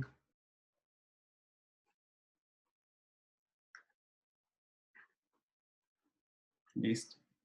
Aquí tenemos nuestro servidor que inicialmente creamos y justamente en este servidor nosotros vamos a tener que venir a ver cuáles son de nuestro cortafuegos, o sea, nuestro firewall, cuáles son los servicios que yo tengo habilitados. Entonces, aquí tenemos el detalle de nuestra red, de cuál es la IP interna principal, o sea, esta es la IP interna que a él le corresponde solo llamarse internamente, y aquí está la IP externa. Ojo, si reinician el servidor, se las va a cambiar, así que tengan mucho cuidado que no, hay una forma de cómo decirle o especificarle que mantengan la misma IP, pero eso significa que les va a tocar pagar más, ¿ok? Entonces, mientras ustedes tengan el servidor encendido, él les va a respetar este IP, ¿ok? Y nosotros vamos a poder acceder a este IP. Entonces, aquí vamos a entrar a ver los detalles de nuestra red, de nuestro firewall, nuestro cortafuegos. Y aquí está las políticas del cortafuego y vamos a poder ver los detalles de la interfaz de red. ¿Ok? Y aquí están las políticas de nuestro cortafuegos y nuestras reglas del cortafuegos, donde nos dice qué IPs y qué puertos son los que él ya tiene habilitados para que se accedan. ¿Ok? Entonces, si se fijan, aquí están los puertos que mi servidor tiene acceso y solamente a esos puertos son los que se va a poder establecer. Entonces, lo que vamos a hacer es que a mi política de cortafuegos, yo voy a crear una nueva regla en mi cortafuegos, donde le vamos a poner nombre mi servidor, descripción, habilitación de puerto para comunicación con mi servidor. Y vamos a establecer aquí que dirección de tráfico, entrada, acciones permitidas, permitir obviamente, etiquetar destinos, mi puerto. Por ejemplo, este es un ejemplo. Ustedes si ya tienen la IP que vamos a empezar a utilizar, o sea, para todas las IPs, 0.0.0. Aquí podemos restringir por intervalos de IP, o sea, podemos restringir y decir, solo estas IPs tienen acceso. Pero para ello ustedes necesitan saber con qué IP le están llegando al servidor. Y para saber con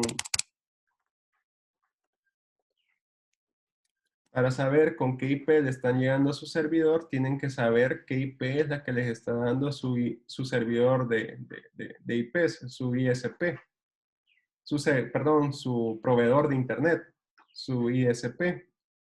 Entonces, a mí me dice que yo le estoy llegando a mi servidor o la IP que me le está dando mi servidor de ISP, mi proveedor de Internet es esta. Con esta es la IP que yo estoy saliendo a Internet. Con esta IP, si yo me registro en cualquier lado, esta es la IP que está tomando, con la que yo estoy saliendo a Internet. Yo tengo, obviamente, internamente otras IPs, pero esta es con la que estoy saliendo a Internet. ¿Ok? Y aquí me dice que en efecto estoy en San Salvador o por esta ubicación es que está mi IP. Y mi ISP es claro, El Salvador. En la ciudad de San Salvador y otra información. Yo puedo ver más información al respecto.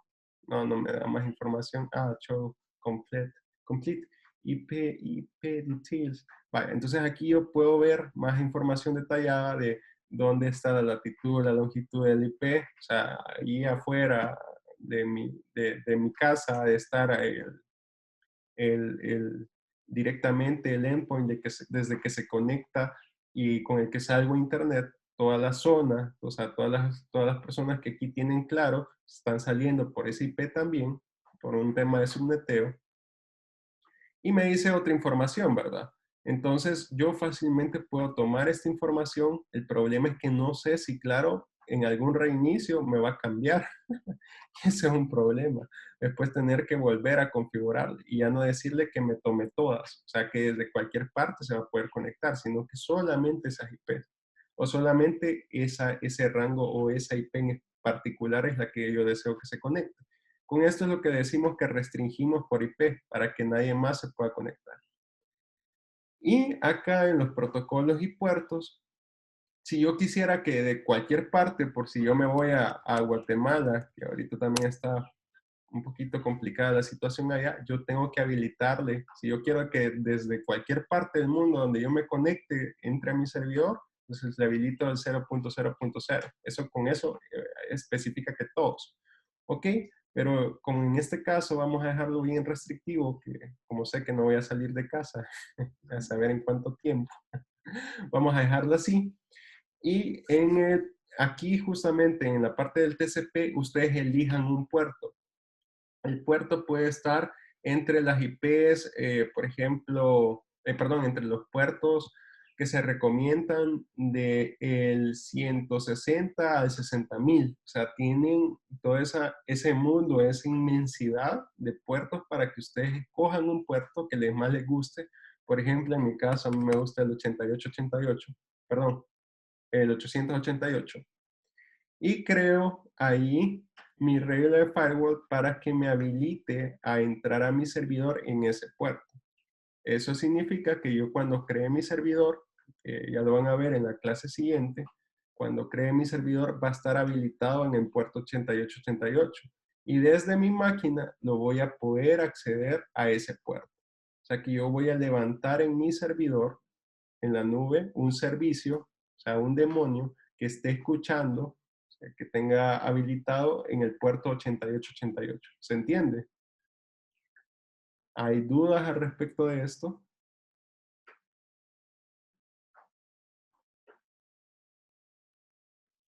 Uy, por aquí enviaron una imagen. Vamos. Ah, exacto, el virus y el Windows Defender.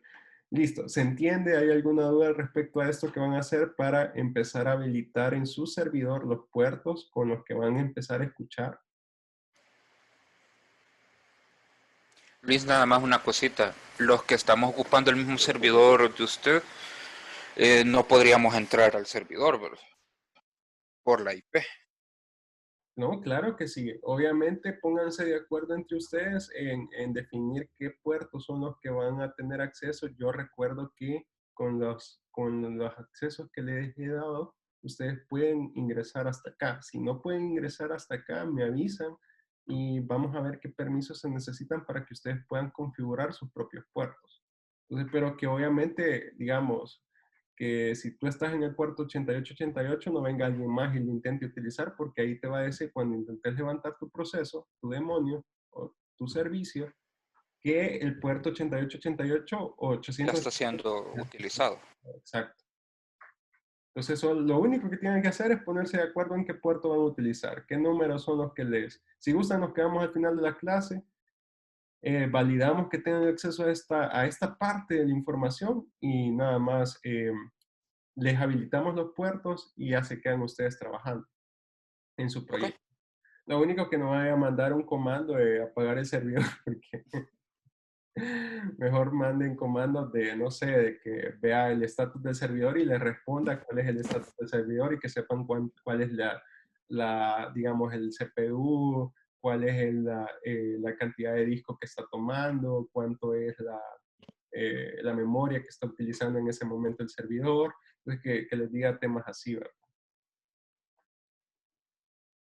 Entonces, para que ustedes puedan manejarlo. Pero hasta el momento, ¿se entiende esta parte? Es bastante sencillo, honestamente, esto, pero es bien, bien atractivo porque ya ustedes pueden crear sus propios demonios, o sea, sus propios servicios y hacer que hagan algo bien, bien particular. Alguien por aquí me puede decir, mira, Luis, yo ya hice ese ejemplo y lo hice con un chat. Sí, un chat. Lo único que un chat involucra tener diferentes threads, diferentes hilos para que se conecten otros clientes.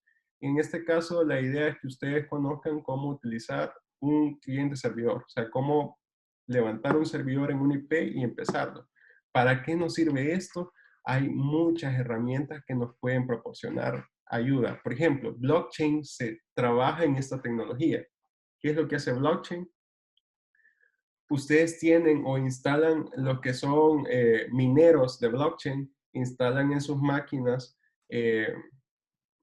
diversos programas que lo que hacen es minar la información y cuando dicen minar lo que utilizan es su CPU directamente y su GPU, sobre todo si tienen GPU, su GPU para empezar a hacer las validaciones de las tramas.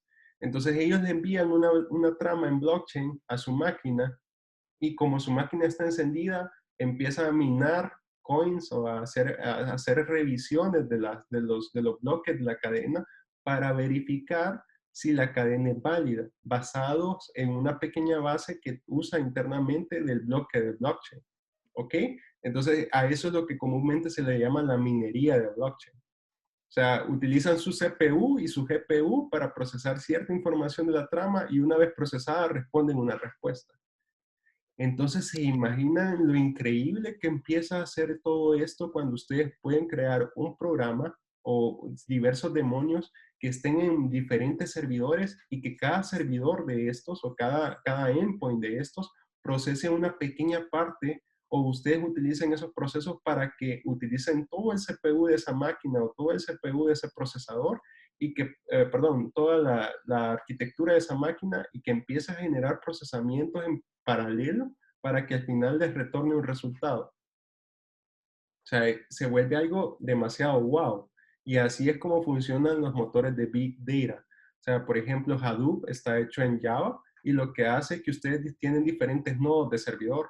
Entonces, en cada nodo de servidor empieza él a almacenar la información como en partes. Digamos, imagínense que tienen 2 terabytes de información que quieren analizar. Entonces, él mueve cierta cantidad de gigas a la máquina 1, otra cantidad de gigas a la máquina 2, y así empieza como a partir toda la información, y al momento que ustedes lanzan un SQL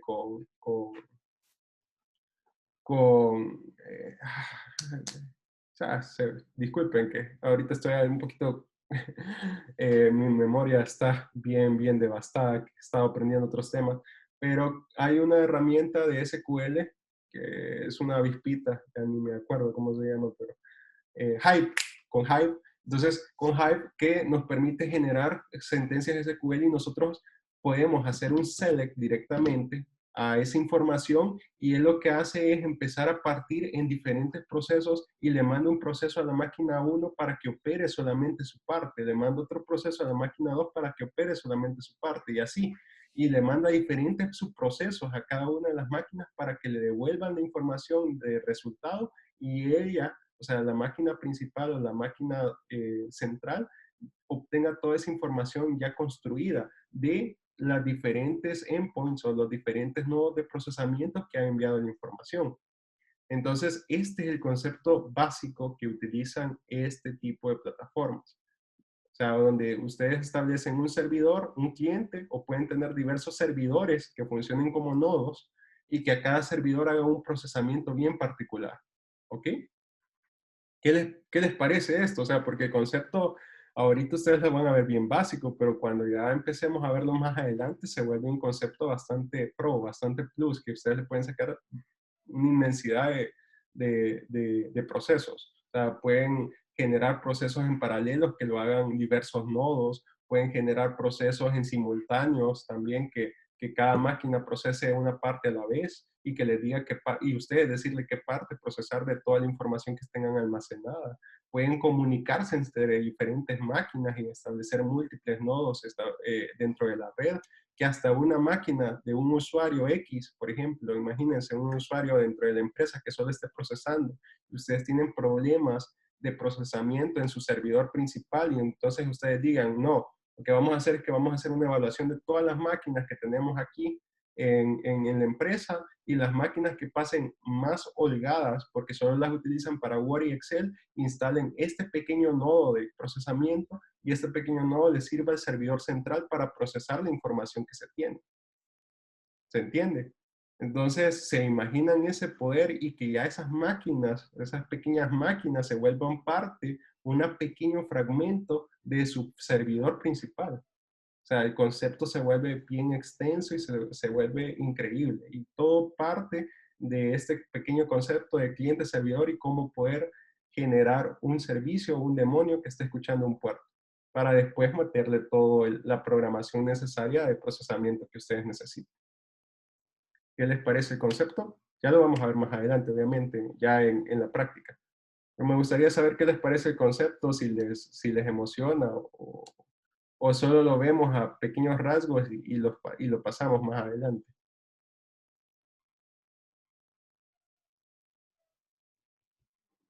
A ningún comentario, si no voy a empezar a preguntar. Por ejemplo, Juan. Juan, ¿qué te parece el concepto? Siendo honestos, me parece bastante interesante y a la vez siento que, al menos para mí, que es algo que, mm, algo complicado.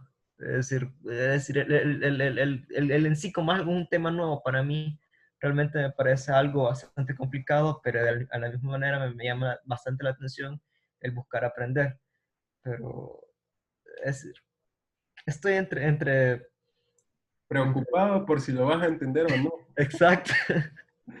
Mira, es sumamente sencillo el concepto, o sea, no lo vean. Obviamente yo les estoy dando experiencias de en qué lo pueden utilizar, pero no lo vean tan astral. No sé si están viendo la presentación. ¿Sí?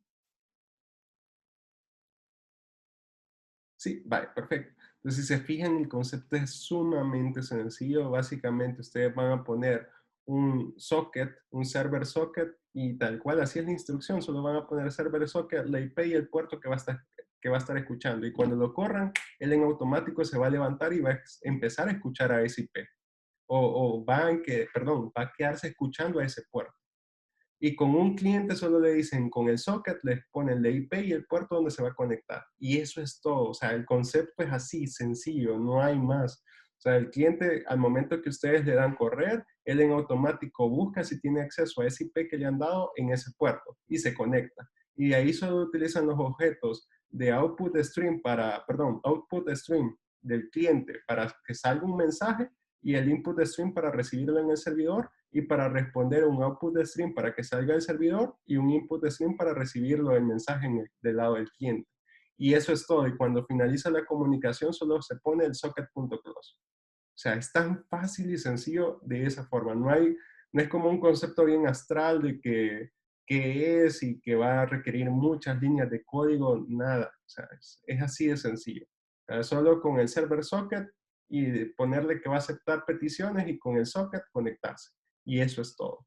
Obviamente, lo que sí se vuelve interesante es toda la programación que pueden crear a partir de esto, justo de esto, para, imagínense, enviarle pequeñas tramas desde su cliente hacia su servidor para que sus servidores empiecen a procesar esas tramas.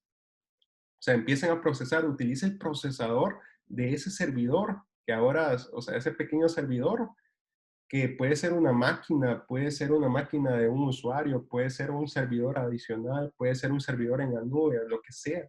Empiece a procesar la información y que ya una vez procesada, él genere una respuesta hacia el cliente y que el cliente sea su servidor ahora principal, por así decirlo.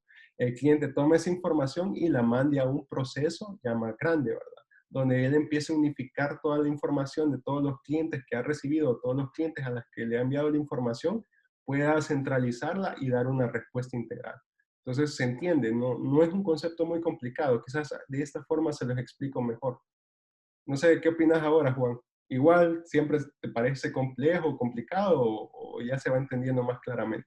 Pues se escucha simple, pero realmente creo que sería ya de ver la práctica para ver qué tal. De acuerdo, de acuerdo. Ya vamos a ver, van a ver que es muy sencillo. No sé si alguien más quiere participar. Carlos Godoy.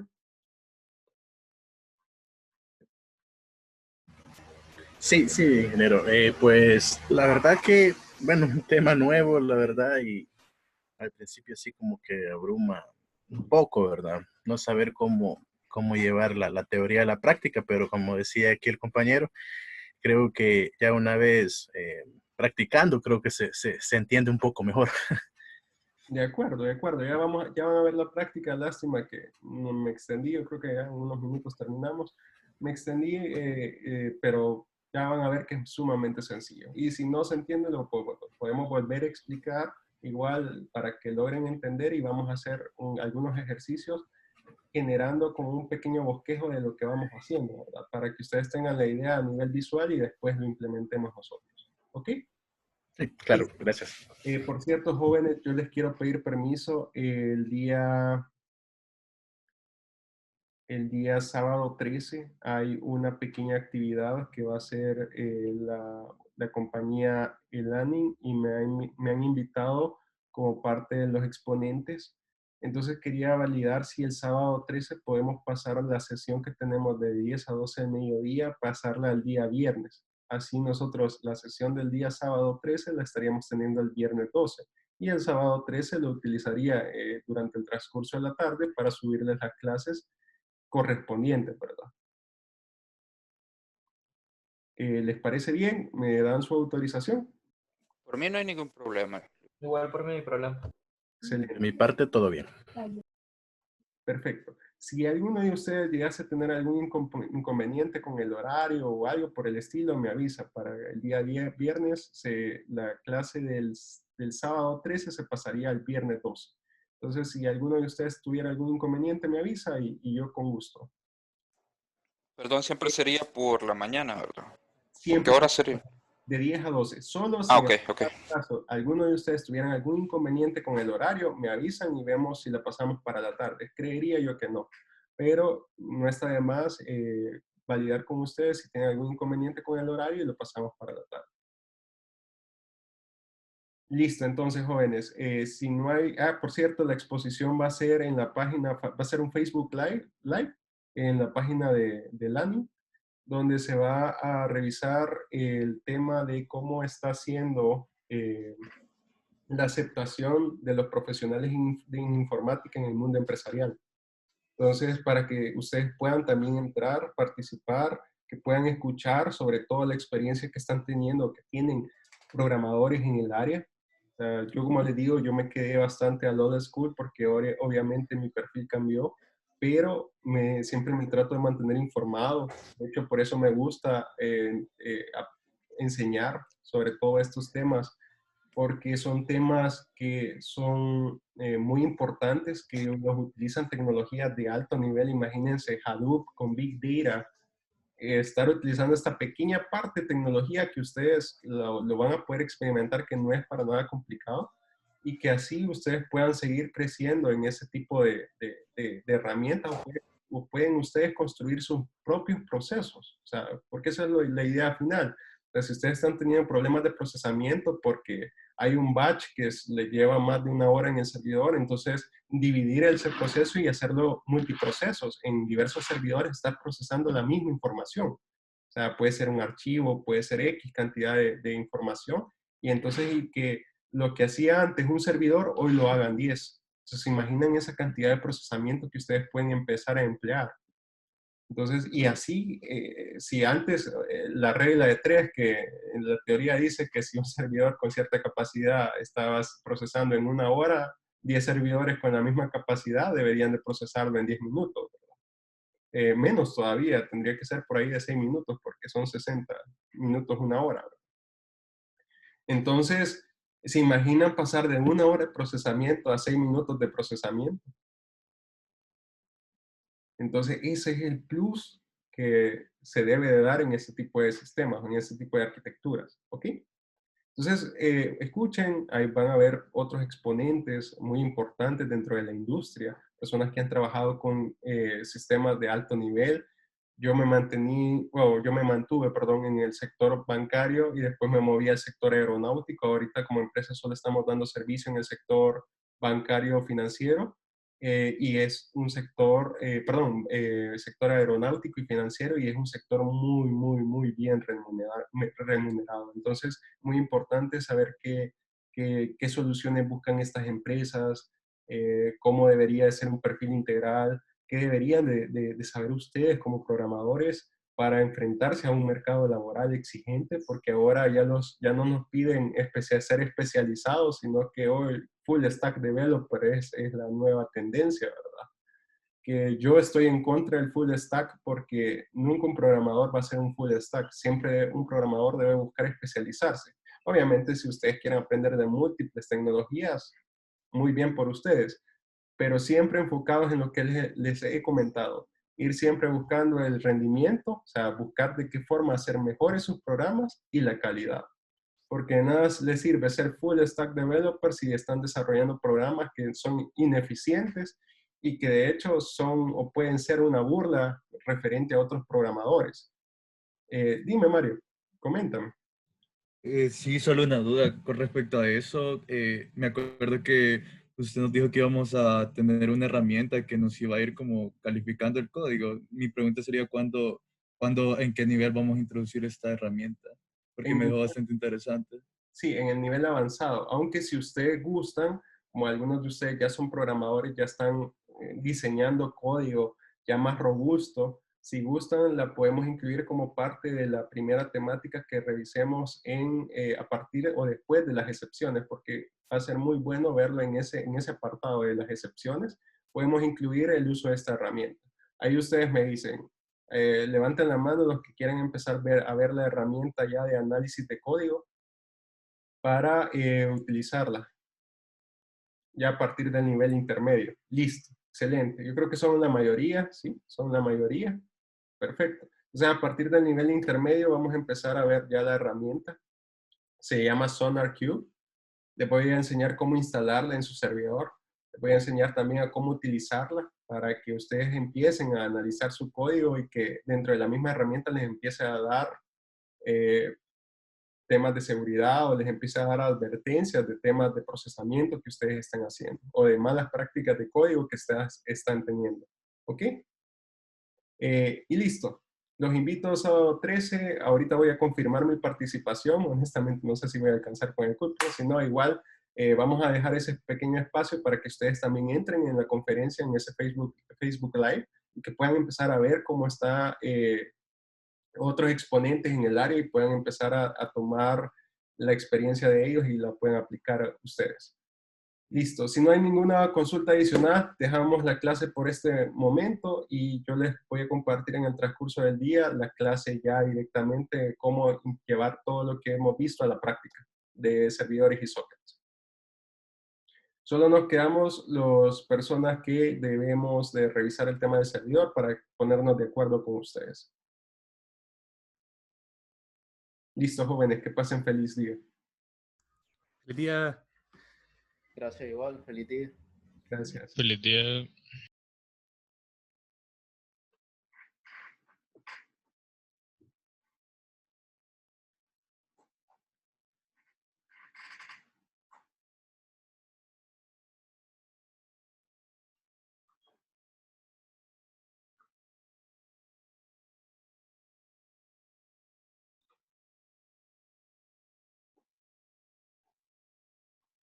Listo, yo creo que ya nos quedamos solo las personas. Carlos Abarca, Carlos Alexander y Carlos Godoy. Los tres Carlos.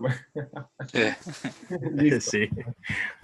Perfecto. Vaya, entonces dentro del servidor, no sé si alguno de ustedes me puede ayudar a verificar si tienen acceso justamente a esta parte del cortafuegos. Les voy a compartir la URL para que de un solo puedan ingresar hasta esta sección.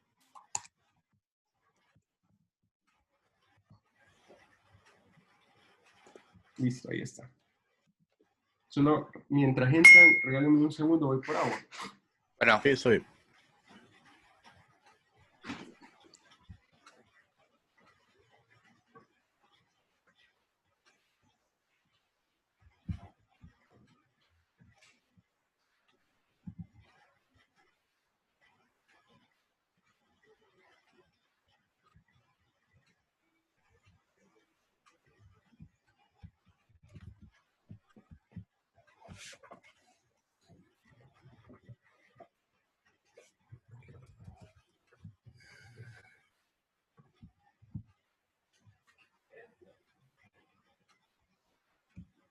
De hecho, ¿soy yo o ya no tenemos acceso al servidor?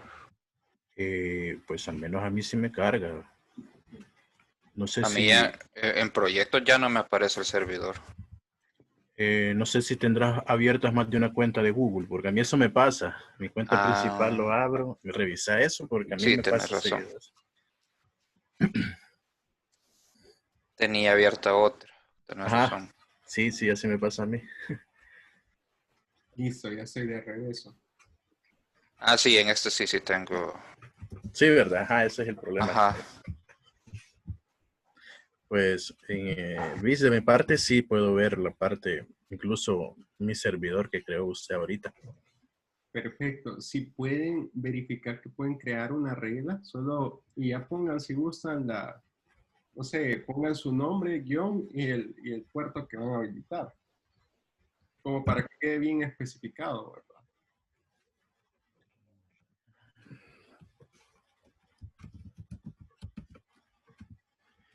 Es crear regla de cortafuego, ¿verdad?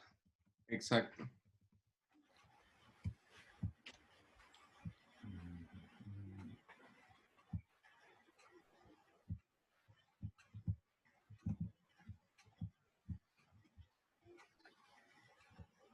Solo el puerto, ¿verdad? Después podemos modificarlo de las IP, ¿verdad? Exacto. ¿Qué rango